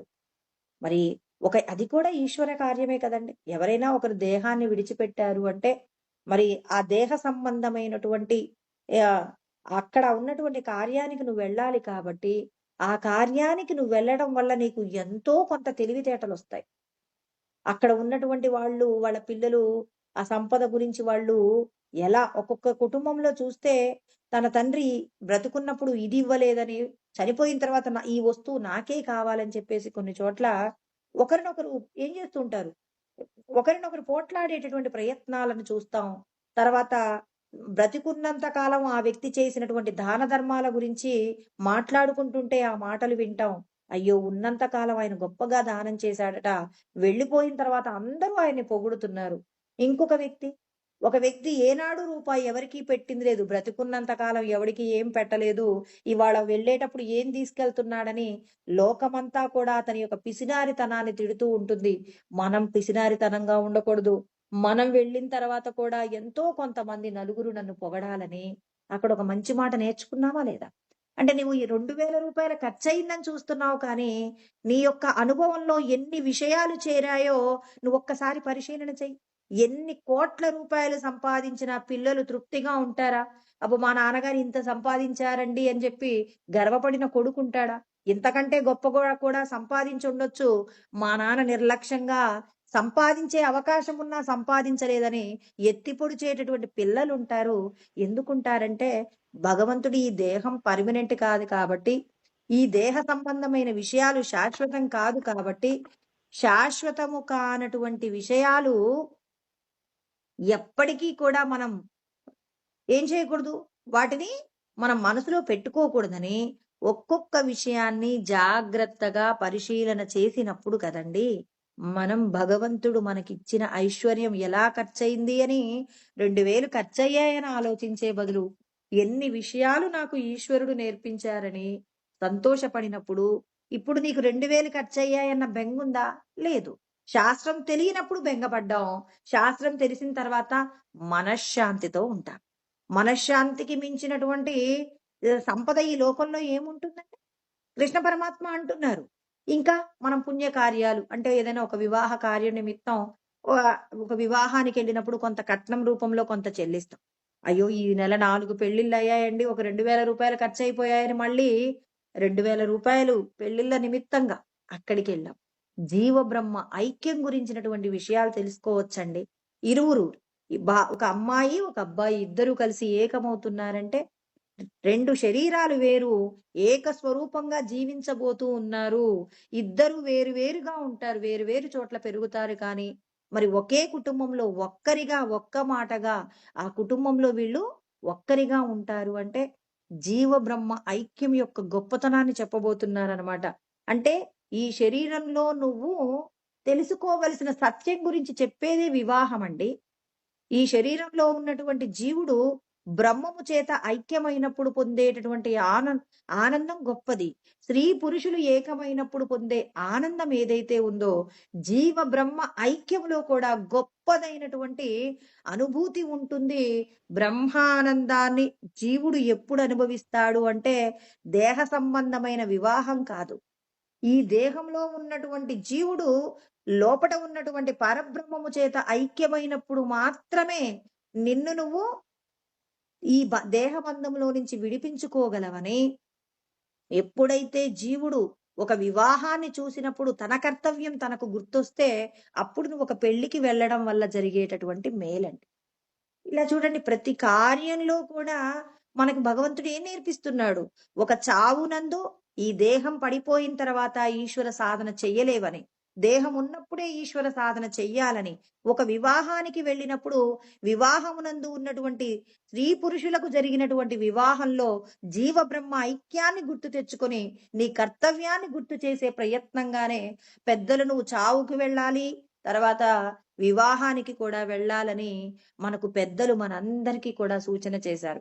ఎన్ని పనులున్నా వివాహానికి వెళ్ళాలి, ఎన్ని పనులున్నా మరి ఒక మరణం, ఎవరైనా ఒక వ్యక్తి మరణిస్తే ఆ ఆ వ్యక్తిని చూడటానికి కూడా వెళ్ళాలి. ఇవాళ శరీరంలో ఆ వ్యక్తి లేడు కాబట్టి ఈశ్వర సంబంధమైన సాధన చెయ్యలేడు. ఆ శరీరంలో ఉన్నప్పుడే సాధన చేయగలడు అని ఆ చావును చూసొచ్చిన తర్వాత భగవంతుడు చెప్పినటువంటి దైవ సంబంధమైన కార్యాలలో ఇంకా ఉత్సాహంగా అతడు ఆ పని చేయడానికి కోసమే ఈశ్వరుడు మనకు చావును చూడమని, పెళ్లిని చూడమని చెప్పారు. కానీ ఫార్మాలిటీకి వెళ్ళి అక్షింతలు వేసి భోజనం చేసి వచ్చే ప్రయత్నంగా మాత్రం కృష్ణ పరమాత్మ లోకంలో ఈ జ్ఞానం బోధించలేదు. ఇక్కడ కృష్ణ పరమాత్మ ప్రతి ఒక్కరికి కూడా జ్ఞానబోధ చేస్తూ ఉన్నారు. నీ లోపట ఉన్న పరబ్రహ్మము నీకు దొరకాలి అంటే నీ శ్రేయస్సు కోసం నువ్వు సంపాదించిన సంపాదనలో కొంత భాగాన్ని ఎవరికి దానం చెయ్యాలి అంటే భగవంతుడికి ప్రీతికరమైన కర్మల నిమిత్తంగా ఖర్చు పెట్టవలసి ఉంటుంది. అందుకే ఆయన ఏమంటున్నాడు? ఇష్టాన్ భోగాని ఓ దేవా దాస్యంతే యజ్ఞ భావితాహ. అంటే నువ్వు యజ్ఞముల ద్వారా పొందినటువంటి ఏదైతే ఫలితం ఉందో, అంటే నువ్వు కష్టపడి సంపాదించినటువంటి సంపదలో ఏదైతే నీ దగ్గర ఉందో దానిని నువ్వు నీ కుటుంబం మాత్రమే అనుభవిస్తే, ఆ అనుభవించినటువంటి పాపం ఒక వ్యక్తి దొంగతనం చేసి సంపాదిస్తే అది అనుభవిస్తే తాను తన కుటుంబం ఎలా అయితే దోషాన్ని అనుభవించవలసి ఉంటుందో, ఒక పాపాన్ని అనుభవించవలసి ఉంటుందో, అదే విధంగా నువ్వు ఎవరికీ పెట్టకుండా నీ కుటుంబం కోసం మాత్రమే ఖర్చు పెడితే నువ్వు నీ పిల్లలు కూడా మరి దొంగతనం చేసిన సంపదనే తింటున్నారు. కాబట్టి ఇతరులకు పెట్టకుండా తింటే నువ్వు దొంగవవుతున్నావని కృష్ణ పరమాత్మ చాలా చక్కగా చెప్పారు. ఇంకా ఇంకా ఏం చెప్పారు కృష్ణ పరమాత్మ? ఆయన చెప్పినటువంటి విషయాలండి చాలా గొప్పదైనటువంటి జ్ఞానం బోధిస్తూ ఉన్నారు. యజ్ఞశిష్టాశినస్సంతో ముచ్యంతే సర్వకిల్బిషై భుంజతేతే త్వగం పాప ఏ పచంత్యాత్మ కారణ. కృష్ణ పరమాత్మ చెప్తున్నారు, మనం చేసినటువంటి సమస్త పాప కర్మల నుండి విడుదలను పొందే గొప్పదైన జ్ఞానం మనకు బోధిస్తున్నారనమాట. అంటే అన్ని పాపములు పోతాయట. కొన్ని కాదండి, కొన్ని లక్షల కోట్ల జన్మలలో చేసిన పాపాలు కూడా పోతాయట. పోకపోతే కృష్ణ పరమాత్మ ఎందుకండి సర్వకిల్బిషై అంటాడు? అన్ని పాపాలు పోతాయి అంటున్నాడు. అన్ని పాపాలు ఎలా పోతాయి? అన్ని పాపాలు పోయే మార్గాలు కూడా ఉన్నాయంటే ఉన్నాయి. నేను చెప్పినట్టుగా జీవిస్తే చాలు. ఏమంటున్నాడాయన? యజ్ఞశిష్టాశినస్సంతో మీరు చేసే ఏ పనైనా యజ్ఞ రూపంగా చెయ్యండి అంట. యజ్ఞములు అంటే మళ్ళొకసారి గుర్తుపెట్టుకోవాలి. మళ్ళీ బ్రాహ్మణులను పిలిచేసి తర్వాత హోమములు ఇవన్నీ కాదండి. ఆయన ఏమంటున్నారు? మీరు ఉదయం లేచినప్పటి నుంచి పడుకునేంత వరకు మీరు చేసే కర్మలన్నీ భగవదర్పిత కర్మలుగా చెయ్యండి. భగవదర్పిత కర్మ చేస్తున్నారంటే ఇప్పుడు మీ పిల్లవాడి కోసం మీరు డబ్బు సంపాదిస్తున్నారు. మీరు సంపాదించినటువంటి డబ్బు మీ పిల్లవాడికి ఆనందం ఇవ్వాలా వద్దా? నీకోసమేరా నేను ఈ కోట్లు కూడబెడుతున్నానని చెప్పేసి మరి నువ్వు కూడబెట్టినటువంటి సంపద వల్ల నీ పిల్లోడు ఎన్నడూ సంతోషంగా లేడనుకోండి. దానివల్ల ఏంటండి ప్రయోజనం? ఇన్ని కోట్లు సంపాదించానంటాడు. ఆ పిల్లవాడు అంటున్నాడు, నేనెప్పుడూ మా నాన్నగారు సంపాదించిన డబ్బుతో సంతోషంగా లేనండి అంటారు. మరి ఎవరి కోసం ఇదంతా? కృష్ణ పరమాత్మ అంటున్నారు, మీరు చేసిన కర్మలన్నీ కూడా యజ్ఞములా మారేలాగా చూసుకోండి. అంటే భగవదర్పిత కర్మ అంటే భగవంతుడికి ప్రీతికరమైన కర్మ. మరి భగవంతుడికి ప్రీతికరమైన కర్మ ఏమై ఉంటుంది? భగవంతుడికి ఏదంటే ఇష్టం అంటే పరులకు ఉపకారం జరిగేటటువంటి కర్మ నాకిష్టం అంటాడు. ఇతరులకు మీరు మేలు చేశారనుకోండి, ఆ కర్మలు నాకిష్టం. మరి పరులకు ఉపకారం చేసే కర్మలు ఏమై ఉంటాయి? ఇంకా అనేక మందికి డౌటొస్తుందని ఇంతకు ముందేమన్నారు? మీరు సంపాదించిన దానిలో కొంత భాగాన్ని ఇతరులకు ఖచ్చితంగా పంచవలసి ఉంటుంది. పంచకుండా మీరనుభవిస్తే అది పాపమే, దొంగతనమే మీరు చేసింది అన్నాడు. ఇంకొక మాట చెప్తున్నారు. ఏమంటున్నాడు అనంటే, భుంజతేతే త్వగం పాప ఏ పచంత్యాత్మ కారణాత్. ఆత్మ కారణాత్ అంటే ఉదర నిమిత్తం అండి. ఇప్పుడు కోటి విద్యలు కూటి కొరకే అనే సామెత మనకు ఉంటుంది కదా. కృష్ణ పరమాత్మ చెప్పిన ఈ శ్లోకంలో నుంచే ఆ పదం తీసుకున్నారండి. ఎన్ని విద్యలైనా ఆహారం కోసమే కదా మనం చేసేది. మరి ఇప్పుడు ఈ ఆహారాన్నంతా కూడా ఎలా తినాలో పద్ధతి నేర్పిస్తున్నారండి. ఈ పద్ధతి తెలియకుండానే మనం ఇప్పటి వరకు జీవించామనుకోండి, అది చాలా దుర్భరం. చాలా మంది అంటారు, ఇప్పుడు ఈ మాట చెప్పిన తర్వాత అయ్యో మేము కూడా పెడతామంటారు. ఎంత పెడతారు అనేది కూడా నిర్ణయిస్తాడు పరమాత్మ. ఇప్పుడు ఒక ఒక వ్యక్తి ఒక పేద ఒక ఎవరో ఒక భిక్షాటన చేసేటటువంటి ఒక స్త్రీ అండి. ఆమె అడుక్కుంటూ ఉన్నారనమాట. అడుక్కుంటూ ఉంటే, "అమ్మ కొంచెం నాకేదైనా దానం ఇవ్వండి" అంటే ఈ రోజులలో కాదు, పూర్వకాలం. ఈ ఒక ఒక చోట ఒక ఆమె ధాన్యాన్ని ఇస్తుందంటండి. ధాన్యం ఇస్తూ ఉన్నప్పుడు ఈమె వెళ్ళి, "అమ్మ నాకెంతో కొంత ధాన్యాన్ని కొంచెం ఇవ్వండమ్మా" అంటే, ఆమె ఏం చేసింది అంటే, ఒక 4 గింజలు ఇచ్చారట. 4 గింజలు మాత్రమే ఇచ్చిందట ఒకామె. ఇప్పుడు ఆ 4 గింజలు ఆమె ఏం చేసింది అంటే నవ్వుకుంటూ వెళ్ళిపోయింది. ఆ 4 గింజలు చేతిలో పట్టుకొని ఆమె వెళ్ళిపోయిందండి. వెళ్ళిపోయిన తర్వాత ఇప్పుడు ఏ ఎక్కడి నుంచైతే అంటే ఇప్పుడు మామూలుగా ఆమె 4 గింజలు ఒక భిక్షాటన చేసి ఆమెకిచ్చింది కదా! ఇప్పుడేం చేసింది? ఆమె దగ్గర ఉన్నటువంటి ఏదైతే ఆ ధాన్యం ఉన్నటువంటి పాత్ర ఉందో, ఆ పాత్రలో 4 వజ్రాలు కనపడ్డాయట. ఆశ్చర్యపోయింది. అయ్యో! ఏంటి నా పాత్రలో 4 ఉన్నాయంటే ఆలోచించిందనమాట. ఆహా! నేను ఎవరో నా ఇంటి ముందుకొచ్చారు. వాళ్ళకేం చేయమన్నారు? ఏదైనా నాకు కొంత ధాన్యం ఇవ్వమంటే నేనెన్ని గింజలిచ్చానో లెక్క పెట్టి 4 గింజలిచ్చాను. ఈశ్వరుడు నాకేం చేశాడు? 4 గింజలు ధాన్యాన్నిచ్చినందుకు 4 రత్నాలు, 4 వజ్రాలు మాత్రమే మారాయి. అయ్యో! నా కర్మ! ఒక పిరికెడిస్తే నా సొమ్మేం పోయింది. ఇంటి నిండా ధాన్యపు రాసుంది. ఇందులో ఒక పిరికెడు ఇచ్చుంటే ఇవాళ నాకు పిరికెడు వజ్రాలు వచ్చాయని చేతులు కాలిన తర్వాత ఆకులు పట్టుకున్నట్టు ఇప్పుడు ఇప్పుడు మళ్ళీ ఆమె వచ్చి నీ దగ్గరకొచ్చి అడుక్కుంటున్నా అంటే దేవత అండి. ఆ సమస్త ఐశ్వర్యాన్నిచ్చేటటువంటి ఆ లక్ష్మీదేవియే తన దగ్గరకొచ్చి అమ్మా నాకెంతో కొంత ధాన్యాన్ని ఇవ్వండమ్మా అంటే ఆమె యొక్క పిసినారితనమే కదండీ 4 గింజలు ఇచ్చేలాగా చేసింది. ఆ 4 గింజలు మాత్రమే వజ్రాలుగా మారాయి. మిగిలిన ధాన్యం అలాగే ఉంది. ఇప్పుడు ఏడుస్తుంది. తన పిసినారితనానికి తాను ఎంత బాధపడిందో. అయ్యో! నా కర్మ! నేను పిరికెడివ్వచ్చు, లేకపోతే ఒక కేజీ ఇవ్వచ్చు. ఎందుకు ఇన్ని రాసుల ధాన్యముంది అంటే, మరి నీకివ్వగలిగినటువంటి బుద్ధి లేదండి. నీ గుణములలో ఉన్న దోషము నీతో ఏం చేసింది? ఆ అమ్మవారు రాగానే 4 గింజలే ఇచ్చిందంటే, ఆమెకి ఇతరులకు పెట్టేటటువంటి బుద్ధి లేదు. ఎంత రాశి ఉన్నా అది నేను నా కుటుంబమే అనుభవించాలనుకుంటుంది. బయట వారికి ఇవ్వాలంటే మాత్రం లెక్క పెట్టి ఇచ్చే మనస్తత్వం కాబట్టి దేవత కూడా ఏం చేసింది? లెక్కబెట్టి 4 వజ్రాలే ఇచ్చిందండి. అంటే తన యొక్క గుణములో ఉన్న దోషమే కదండీ! ఇప్పుడు గుణములో ఉన్నటువంటి దోషాన్ని పోగొట్టే ప్రయత్నం కృష్ణ పరమాత్మ చెప్తున్నారు. అంటే మీరు వండుకున్న దానిలో ఎంత భాగాన్ని ఇతరులకు పెడతారో, పెట్టినది మాత్రమే మీకు గొప్పదైన ఫలితాన్ని ఇస్తుంది. ఎవరైతే వారి యొక్క ఏమంటున్నారు? ఉదర నిమిత్తం అంటే తన కుటుంబం కోసం అని చెప్పేసి వండుకునేటటువంటి ఆహారం ఏదైతే ఉందో, భగవంతుడు చూడండి, ఆహారం ఎంత తినాలో నియమాలు చెప్తాడు. అదే విధంగా మీరు వండుకున్నటువంటి ఆహారాన్ని ఎంత ఖర్చు పెట్టాలో కూడా ఈశ్వరుడు మనకు నేర్పిస్తున్నారండి. ఒక కన్నతల్లి తన పిల్లలకు ఎలా అయితే వాళ్ళ యొక్క ప్రవర్తనను దిద్దడానికి ఎన్ని రకాలుగా వాళ్లకు జ్ఞానాన్ని అందిస్తుందో, కృష్ణ పరమాత్మయే కదండి సృష్టికర్త. మరి పోషణకర్త కూడా ఆయనే కాబట్టి ఆయన ఏం చేస్తున్నాడంటే మనందరికీ కూడా ఇవ్వటమే కాదు, ఇచ్చిన దాన్ని ఎలా వాడుకోవాలో కూడా పరమాత్మ మనకు నేర్పిస్తున్నాడు. మొదట ఇవ్వటం గురించి నేర్పించాడండి. దేవతలందరూ మీకు వరాలిస్తారు. ఆ దేవతలు సంతోషపడాలి అంటే మీకిచ్చినటువంటి దాన్ని మళ్ళీ దైవ సంబంధమైన కార్యాలకు ఖర్చు చేస్తే మళ్ళీ ఆ దేవతలు ఏం చేస్తారు? మిమ్మల్ని మళ్ళీ సంతోషపెట్టే ప్రయత్నంగా మీకు సంపదలిస్తారు. ఇలా మీరు దేవతలు సంతోషంగా ఉండండి అన్నాడు. మీరు గనక దేవతలు ఇచ్చిన ఐశ్వర్యాన్ని మీరే అనుభవిస్తే మీ సంపదకు మీరు దొంగ అవుతారు. మీరు పాపాన్ని అనుభవిస్తారని చెప్పారు. అలా చెప్తూ ఆయన ఏమంటున్నాడు? మీరు వండుకున్న ఆహారాన్ని ఏం చేయాలి? మనం కొంత భాగాన్ని ఇతరులకు పెట్టి తినకపోతే పాపమే తిన్నట్టు అనేటటువంటి విషయం మనకిక్కడ చెప్తున్నారు. ఏ పచంత్యాత్మ కారణ. పచంతి అంటే వండుకొని తినుచున్నారో. మనము మన ఉదర నిమిత్తం ఇప్పుడు మా కుటుంబంలో నలుగురు ఉన్నామనుకోండి, నలుగురు కోసం వండుకునేటటువంటి ఆహారం ఎంత సరిపోతుందో దానికి సంబంధించి వండుకుంటాం.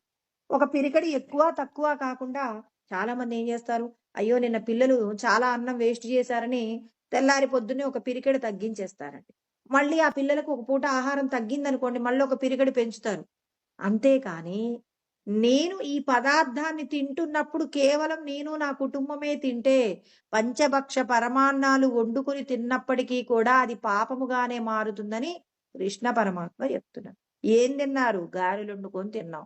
ఎవరికైనా పెట్టారా? ఎవరికీ పెట్టలేదు. ఏం తిన్నారు ఇప్పుడు? లోపలికెళ్ళాక అది ఏమైంది? పాపముగా మారింది. నీ అనారోగ్యంగా మారింది. నీ సంపదలు పోవడానికి మూలమైపోయింది. ఎన్ని విషయాలున్నాయండి?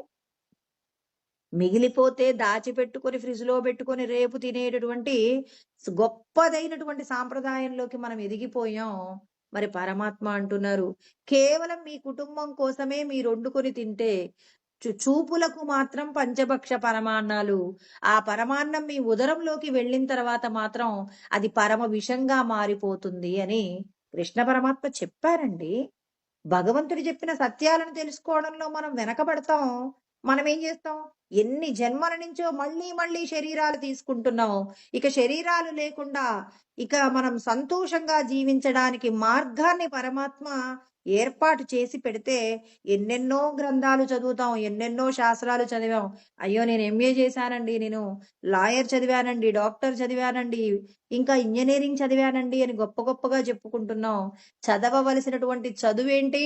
నువ్వు ఎలా జీవిస్తే నువ్వు చేసిన కర్మ మరి ఫలితానికొస్తుందో తెలుసుకొని చదువులు ఎన్ని చదివినప్పటికీ కూడా ఏంటండి ప్రయోజనం?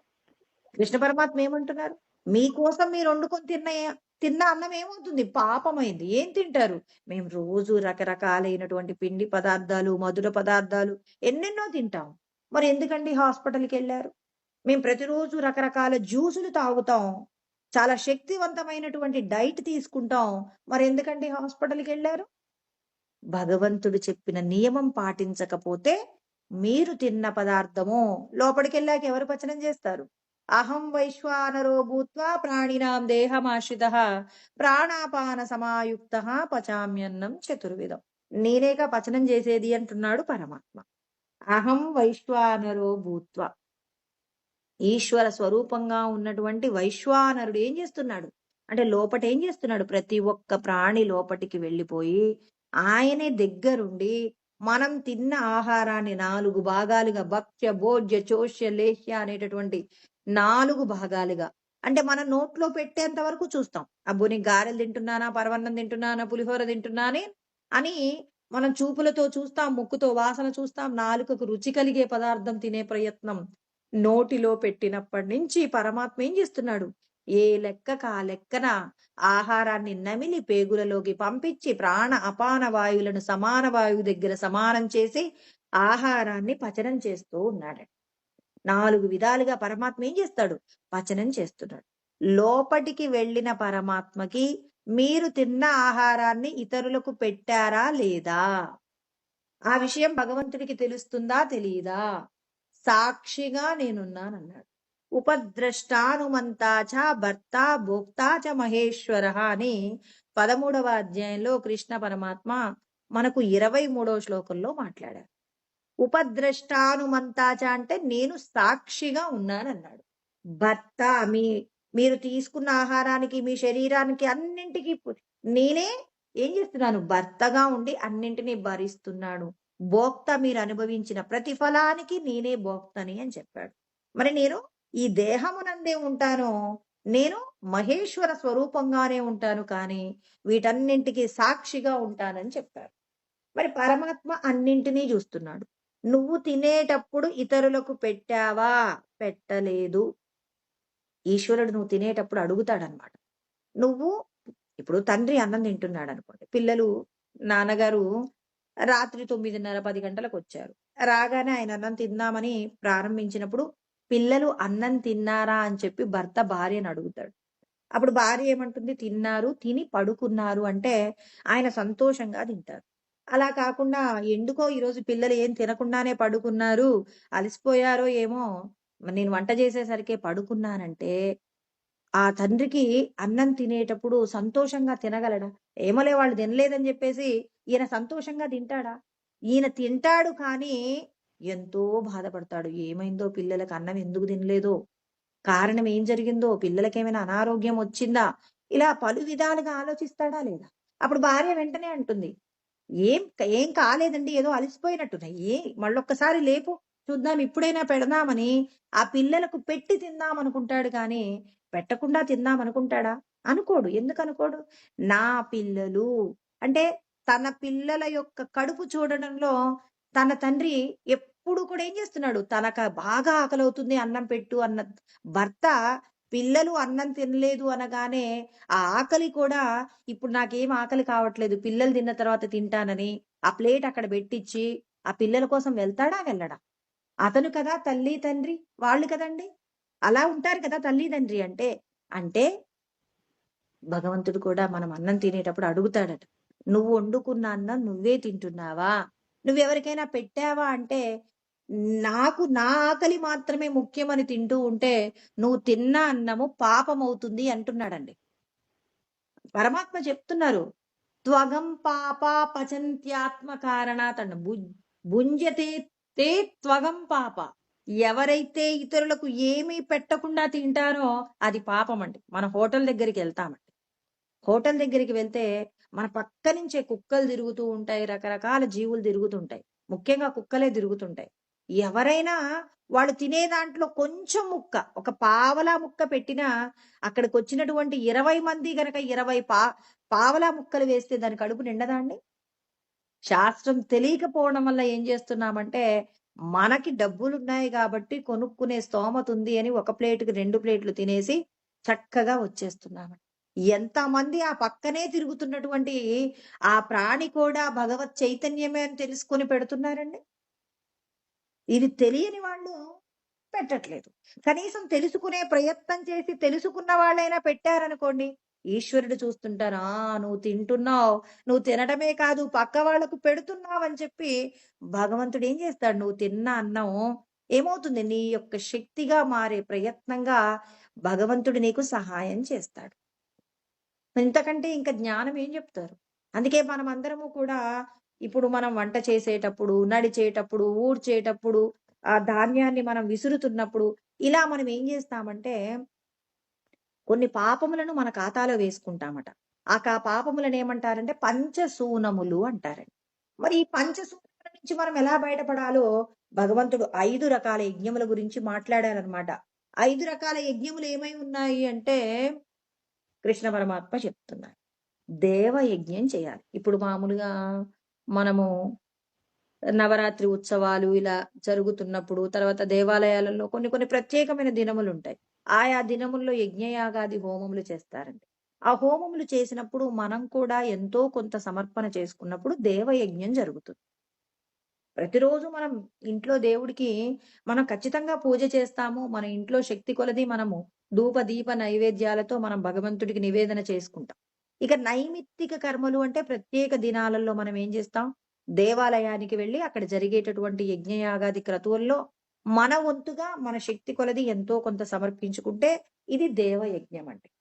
తర్వాత పితృయజ్ఞం అంటారు. పితృదేవతలకి మన పెద్దవాళ్ళు ఎవరైతే దేహత్యాగం చేశారో వాళ్ళకి ఏం చేస్తాం మనం? సంవత్సరానికి ఒకసారి కానివ్వండి, ఇలా వాళ్ళ యొక్క సాంప్రదాయాన్ని బట్టి తర్పణాలు విడుస్తూ ఉంటారు. తర్పణాలు ఇవ్వాలని చెప్పేసి శాస్త్రం చెప్తుందనమాట. ఇంకా మనకి ఏం చేస్తారు? పుష్కరాళ్ళు అని చెప్పేసి మరి ఈ పుష్కరాల సమయంలో కూడా మనం కృష్ణా నది, తర్వాత గోదావరి అని ప్రతి సంవత్సరం ఏదో ఒక పుష్కరాల సందర్భంలో మనం ఏం చేస్తామంటే పితృదేవతలకు తర్పణాలు ప్రత్యేకంగా వాళ్ళు మరణించిన రోజు కాకపోయినా ఇలా మనం ఏం చేస్తాం? పుష్కరాల సమయంలో మన పెద్దలందరికీ కూడా తర్పణాలు విడిచిపెట్టి వచ్చే సాంప్రదాయం. ఇది ఖచ్చితంగా చెయ్యాలి అని చెప్పేసి చెప్పారనమాట. తర్వాత ఇక అతిథికి మనం ఏం చేయాలి? భోజనం పెట్టవలసి ఉంటుంది. అతిథి అంటే ఇప్పుడు మన ఇంట్లో ఎవరైనా అంటే మన ఇంటి చుట్టుపక్కల మన అన్నయ్య పిల్లలు, అక్కయ్య పిల్లలు ఎవరైనా ఉన్నారనుకోండి. రోజు ఎవరో ఒకరు మన ఇంట్లో భోజనం చేసి వెళ్ళిపోతారు. మా ఇంట్లో మా నలుగురితో పాటు మా అన్నయ్య వాళ్ళ పిల్లవాడొచ్చి అన్నం తినిపోతాడంటే అతడు అతిథి కాదు. నువ్వు పిలవకుండా వచ్చేటటువంటి అభ్యాగతి ఎవరైతే ఉంటారో, నువ్వు పిలవకుండానే వచ్చినటువంటి వ్యక్తి నీ ఇంట్లో భోజనం చేస్తే అభ్యాగతి అన్నమాట. అలాంటి వ్యక్తికి నువ్వు పెట్టేటటువంటి భోజనం ఏదైతే ఉందో, ఏదైతే నువ్వు ఏమిస్తావు? ఒక పలహారాన్ని పెడతావా? మంచినీళ్ళు ఇస్తావా? ఏదైతే ఉందో అతిథికి సంబంధించిన యజ్ఞం గురించి ఆహ్, కృష్ణ పరమాత్మ మాట్లాడుతూ ఉన్నారనమాట. మధురలోనండి శ్రీకృష్ణుడు జన్మించినటువంటి ఆ ప్రదేశంలో అక్కడ ఆ గోడ మీద రాసి పెడతారనమాట. యమధర్మరాజు మరి ఏం చెప్పారు అనంటే, యమధర్మరాజు కూడా నచికేతుడు అనేటటువంటి పిల్లవాడు 3 రోజుల పాటు యమధర్మరాజు ఏదో పరమేశ్వరుడు పిలిచిన మీటింగ్‌కి వెళ్తాడండి. కఠోపనిషత్తులో ఉంటుంది. ఒక మీటింగ్‌కి వెళ్ళిపోతే యమధర్మరాజు ఇంటికి నచికేతుడనే పిల్లవాడు, బ్రాహ్మణ పిల్లవాడు వచ్చి కూర్చుంటాడు. ఆ 3 రోజుల పాటు యమధర్మరాజు గారు లేరు కాబట్టి వాళ్ళ ఇంటి ముందు ఈ పిల్లవాడు నిరాహారిగా ఏ భోజనం చేయకుండా అలా కూర్చుంటాడనమాట. 3 రోజుల తర్వాత యమధర్మరాజు గారు తన మీటింగ్ పూర్తి చేసుకొని వస్తూ ఉంటే, అక్కడ ఉన్నటువంటి మంత్రులు ఏం చేస్తారంటే, గబగబా యమధర్మరాజు గారి దగ్గరికి నీళ్ల పాత్ర ఇచ్చి, ఆ పిల్లవాడి గొంతు తడపండి అని చెప్పేసి యమధర్మరాజు చేతిలో నీళ్ల పాత్ర పెట్టారట. ఏంది అని అడగకుండానే వెళ్లి ఆ ఎదురుగా ఉన్న పిల్లవాడికి నీళ్లిచ్చాడట.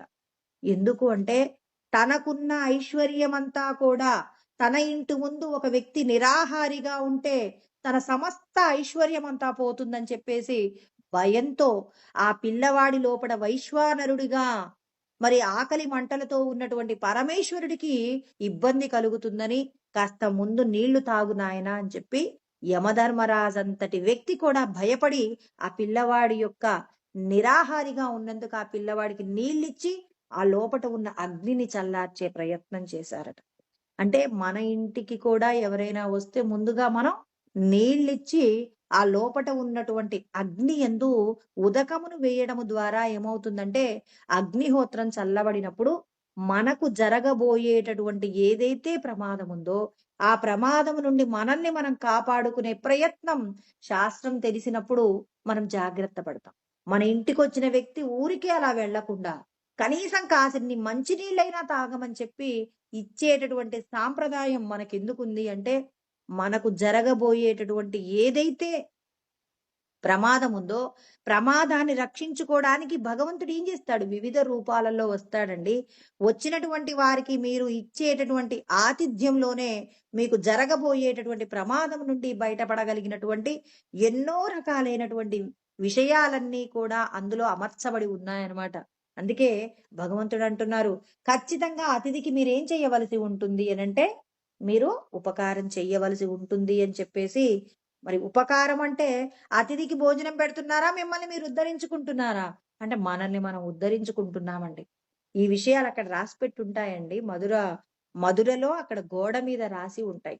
అతిథికి ఖచ్చితంగా మనం ఏం చేయాలి? నీళ్లు. ఎందుకు భయపడ్డాడండి యమధర్మరాజు అంటే, అష్ట ఐశ్వర్యాలన్నీ కూడా పోవడానికి మూలం మన ఇంటికి బాగా ఒక వ్యక్తి ఆకలితో వచ్చాడండి.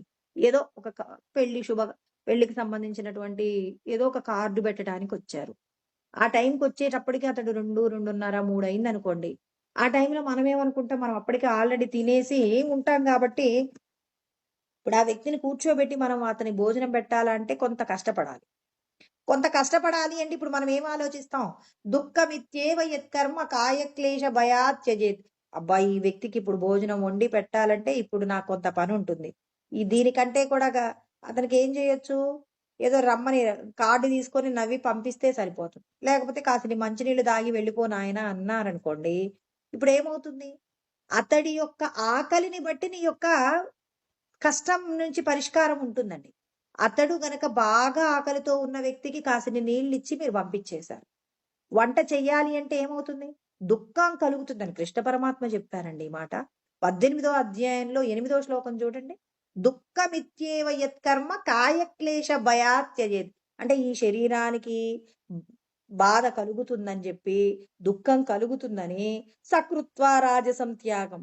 అక్కడ చెయ్యకూడనటువంటి దేనిని త్యాగం చేశారు? శ్రమ పడవలసి వస్తుందని, వారికి వంట చేసి పెట్టడానికి మనకి కొంత కష్టం కలుగుతుందని, మనకు రాబోయేటటువంటి గొప్పదైన ఫలితాలను మనం ఏం చేశాం? త్యాగం చేశామండి. ఈ త్యాగం వల్ల ఏమైంది? ఇవాళ నీ ఇంట్లో జరగబోయే ప్రమాదం నుండి ఈశ్వరుడు కాపాడదామని ఒక వ్యక్తి బాగా ఆకలితో ఉండి నీ ఇంటి ముందు మరి కూర్చునేలాగా పరమాత్మ చేస్తే, శాస్త్రం సరిగా అర్థం కాకపోవడం వల్ల, శాస్త్రాన్ని నిర్లక్ష్యం చేయడం వలన, శాస్త్రం తెలియకపోవడం వల్ల మనం ఏం చేస్తామంటే, వచ్చిన వ్యక్తిని నిరాహారిగా పంపిస్తే ఇవాళ నీకొచ్చే ప్రమాదం నుండి ఈశ్వరుడు రక్షించలేడండి. ఎందుకు? మనకు ఒక అరగంట పాటు మనం వంట చేయడానికి మనం హాయిగా రెస్ట్ తీసుకునే సమయాన్ని మనం వాళ్ళ కోసం ఖర్చు పెట్టాలి అని చెప్పి, మనం 2 మంచి మాటలు చెప్పి నీళ్ళిచ్చి పంపించామనుకోండి, ఇప్పుడు పాపం తలుగుతుందండి. ఎందుకు మన ఇంట్లో కష్టం వచ్చిందో, మన ఇంట్లో వాళ్ళకి అనారోగ్యం ఎందుకు వచ్చిందో, ఎందుకు మనం ఏ తప్పు చేయకపోయినా ఎందుకు శిక్ష పడిందో తెలియకుండానే మనం బాధపడుతూ ఉంటామండి. అంటే మన బాధలు ఎందుకు వచ్చాయని కారణాలు ఆలోచిస్తాం కానీ, మనం ఎటువంటి కర్మలు చేయడంలో మనం ఏంటి శరీరానికి సుఖాన్ని ఇచ్చే ప్రయత్నంగా ఈశ్వరుడు అప్పచెప్పిన పనిని మనం ఏం చేసాం? నిర్లక్ష్యం చేశామండి. ఆ నిర్లక్ష్యమే నీకు ప్రమాదాన్ని తీసుకొస్తుంది. అది యమధర్మరాజుకు తెలుసు కాబట్టి ఆ పిల్లవాడికి కాసిని నీళ్ళిచ్చి ఆ పిల్లవాడిని శాంతపరిచి, నాయనా నీకు 3 వరాలు ఇస్తున్నాను. అసలు ఏం అడగలేదండి. నచికేతుడు ఏదో అడుగుదామని వచ్చాడు. కానీ నచికేతుడికి అడిగే అవకాశం రాలేదు. 3 రోజులు ఖాళీ కడుపుతో యమధర్మరాజు ఇంటి ముందు ఉన్నాడు. భయపడిపోయి నాయనా నీకేం కావాలో ఇచ్చేస్తానని చెప్పేసి వరములు కురిపిస్తానన్నాడండి. చూడండి, మన ఇంటి ముందు ఎవరైనా పడుకున్నారనుకోండి, ఇప్పుడు రాత్రి సమయం అయింది, ఎవరో దారిలో వెళ్తున్నటువంటి ఒక వ్యక్తి మన ఇంటి ముందు పడుకున్నారు. ఏదో మనం పుణ్యాత్ములమైతే మనం ఒక అరుగు వేసుకున్నాం అనుకోండి, ఆ అరుగు మీద కాసేపు పడుకున్నారండి. ఆ పడుకున్నటువంటి వ్యక్తి ఒక సాధు రూపంలో ఉన్నాడనుకోండి, ఆ సాధు రూపంలోనూ ఎవరో కొద్ది కష్టంలో ఉన్నటువంటి ఒక భిక్షగాడి లాగానో ఉన్నాడనుకోండి, మనం ఏమంటాం? ఎవడో పడుకున్నాడులే అని చెప్పేసి మనం వెళ్ళిపోతాం. నువ్వు చూడకుండానే ప్రమాదం నీకు చూడకుండా, ఒకవేళ నీకు చూసే సమయం లేదు, నువ్వు చూడలేదనుకోండి, దానివల్ల ఇబ్బంది లేదు. కాకుంటే ఎవరో నీకు ఫోన్ చేసి చెప్పారు, మీ ఇంటి ముందు ఎవరో పడుకున్నారన్నారు. ఏమోలే ఎవడో పడుకున్నాడు వెళ్ళిపోయాడని నువ్వు రెస్ట్ తీసుకున్నావనుకోండి, నీకు ప్రమాదం వచ్చేసింది. భగవంతుడు ఎందుకంటే అవతలి వ్యక్తి ద్వారా ఎందుకు ఫోన్ చేయించాడంటే, నీకు జరగబోయే ప్రమాదం నుండి నిన్ను రక్షిద్దామని. ఆ ఎదిరింటి వాళ్ళో పక్కింటి వాళ్ళో ఎవరో మీ ఇంటి ముందు పడుకున్నారండి, అని చెప్పేసి చెప్తారు. చెప్పారు అంటే ఈశ్వరుడు నిన్ను రక్షించే ప్రయత్నంగా చెప్పారు గాని, ఎదిరింటి వాళ్ళకేం పని లేదు, పక్కింటి వాళ్ళకేం పని లేదు, మాకెందుకు ఫోను చేసి చెప్పాలని ఎప్పుడూ మనం కోప్పడకూడదు.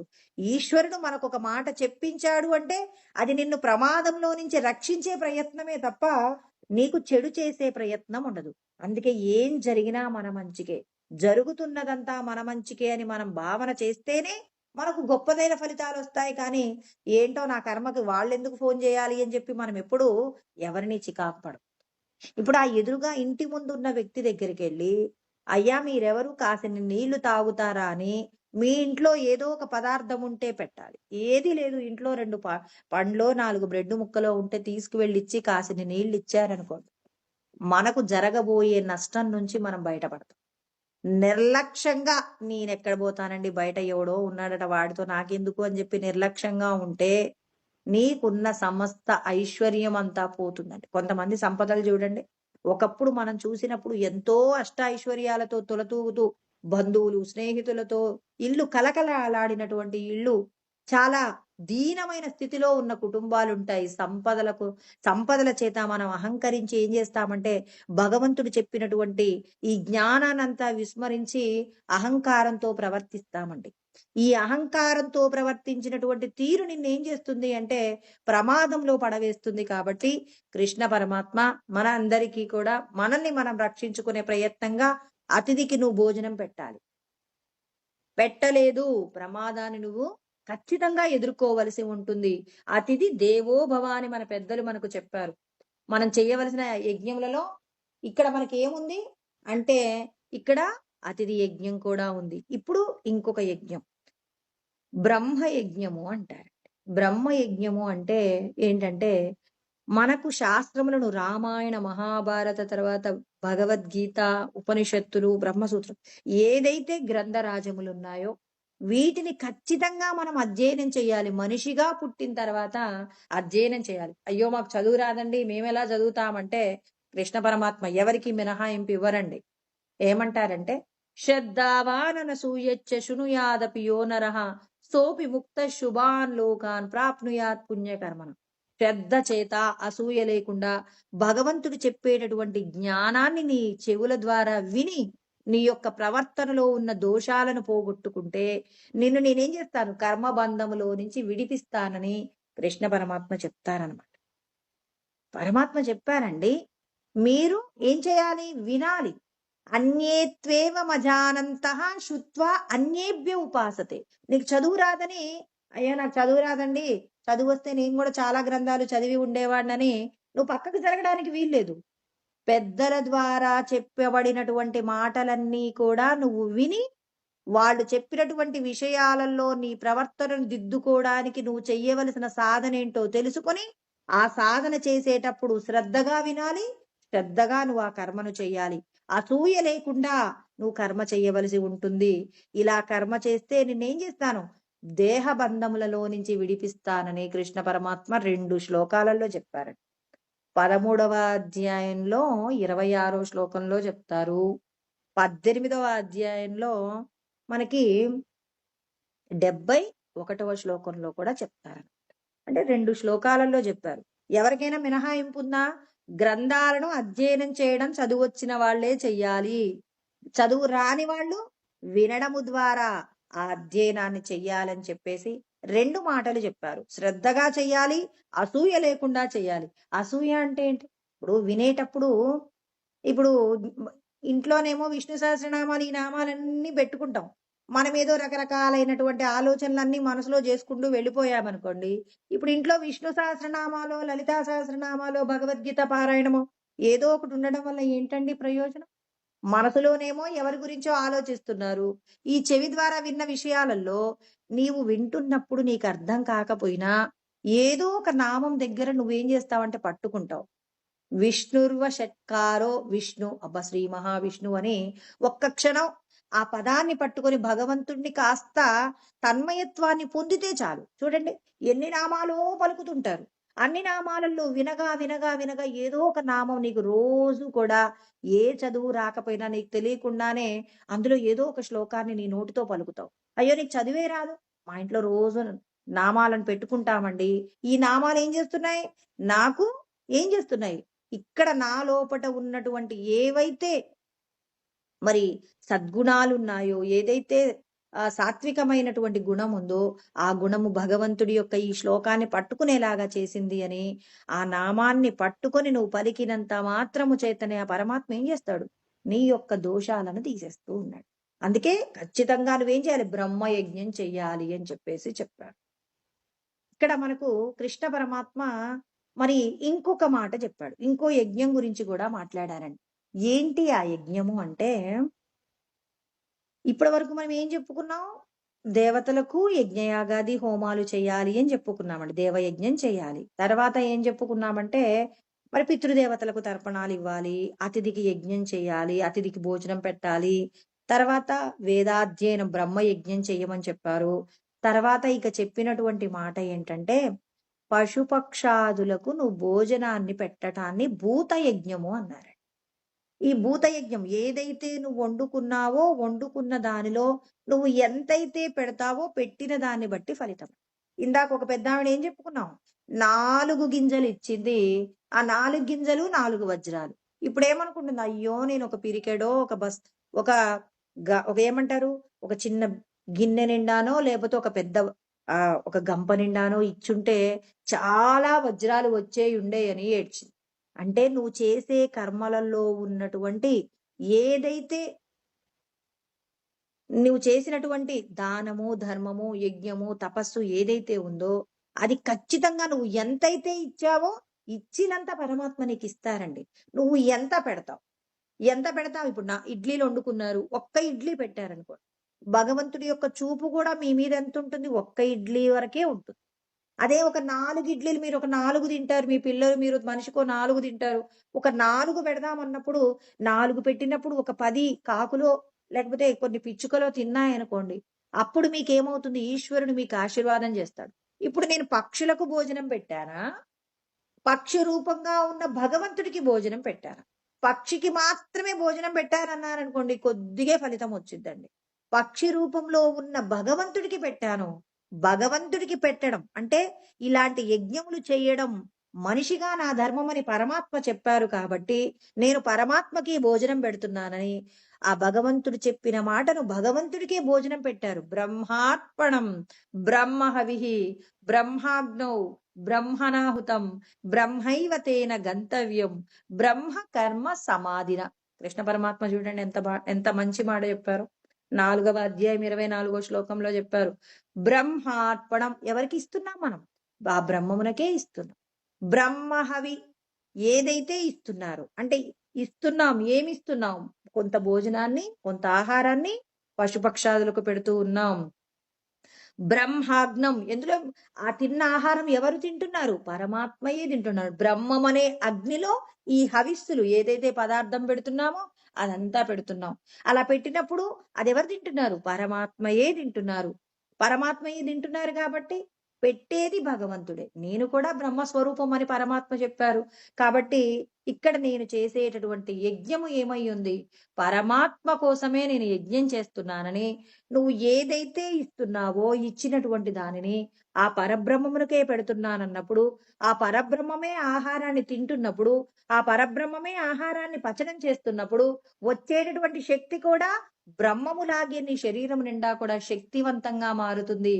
నువ్వు నీ ప్రారబ్ధ కర్మముల యందు ఏదైతే నువ్వు కష్టం అనుభవించాలో ఆ కష్టాన్ని ఎదుర్కోగలిగిన శక్తి అంతా కూడా పరమాత్మ నీ శరీరం అంతటా కూడా వ్యాపింపచేస్తారనమాట. అందుకే మనం ఆ పరబ్రహ్మమునకే భోజనం పెడుతున్నామని అక్కడ మీరు పెడుతున్నారు. మీరు ఎంతైతే పెడతారో అంత ఫలితమే పొందుతారు. పెట్టడంలో నువ్వు ఎలా ఇది నా ధర్మము, నా బాధ్యత అని పెట్టాలే తప్ప అయ్యో నా కర్మకి నేను వండుకున్నది పెట్టకపోతే పాపం అవుతుందంట అని చెప్పి పెట్టకూడదండి. నిన్ను నువ్వు ఉద్ధరించుకోవడానికి నువ్వు చేసుకునేటటువంటి నీ యొక్క శ్రేయస్సుకు నువ్వు చేసుకునే కర్మ.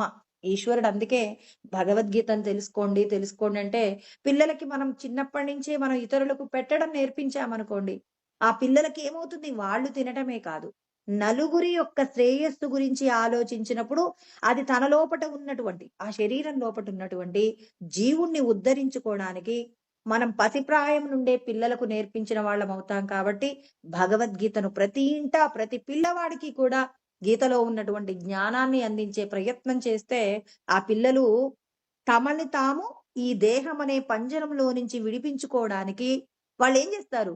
లోకానికి ఉపకారం చేసే ప్రయత్నం. 10 మంది యొక్క ఆనందంలో తన ఆనందం ఉందని, ఎప్పుడూ ఇతరుల యొక్క శ్రేయస్సు కోసమే వాళ్ళు ప్రయత్నం చేస్తారు. అందరిలో ఉన్న భగవత్తత్వాన్ని దర్శనం చెయ్యగలిగిన శక్తి పిల్లలకి మనం చిన్నప్పటి నుంచే నేర్పించాలి. నువ్వు పక్షికి భోజనం పెట్టట్లేదు. ఆ భగవంతుడే పక్షి రూపంలో ఉన్నాడు. భగవంతుడికి నువ్వు కొంత పెట్టాలని, వాడు తింటున్నటువంటి దాంట్లో కొంత తీసి మనం పక్కన పెట్టే ప్రయత్నం చేశామనుకోండి, నేర్పించాలండి. నువ్వు తింటున్నావు, నువ్వు తినే ముందు కాసింత పెట్టి తిను అని మీరు పెడుతూ మీ పిల్లలకు నేర్పించారనుకోండి, ఇప్పుడు ఈ నేర్పించడంలో ఎలా నేర్పించాలి?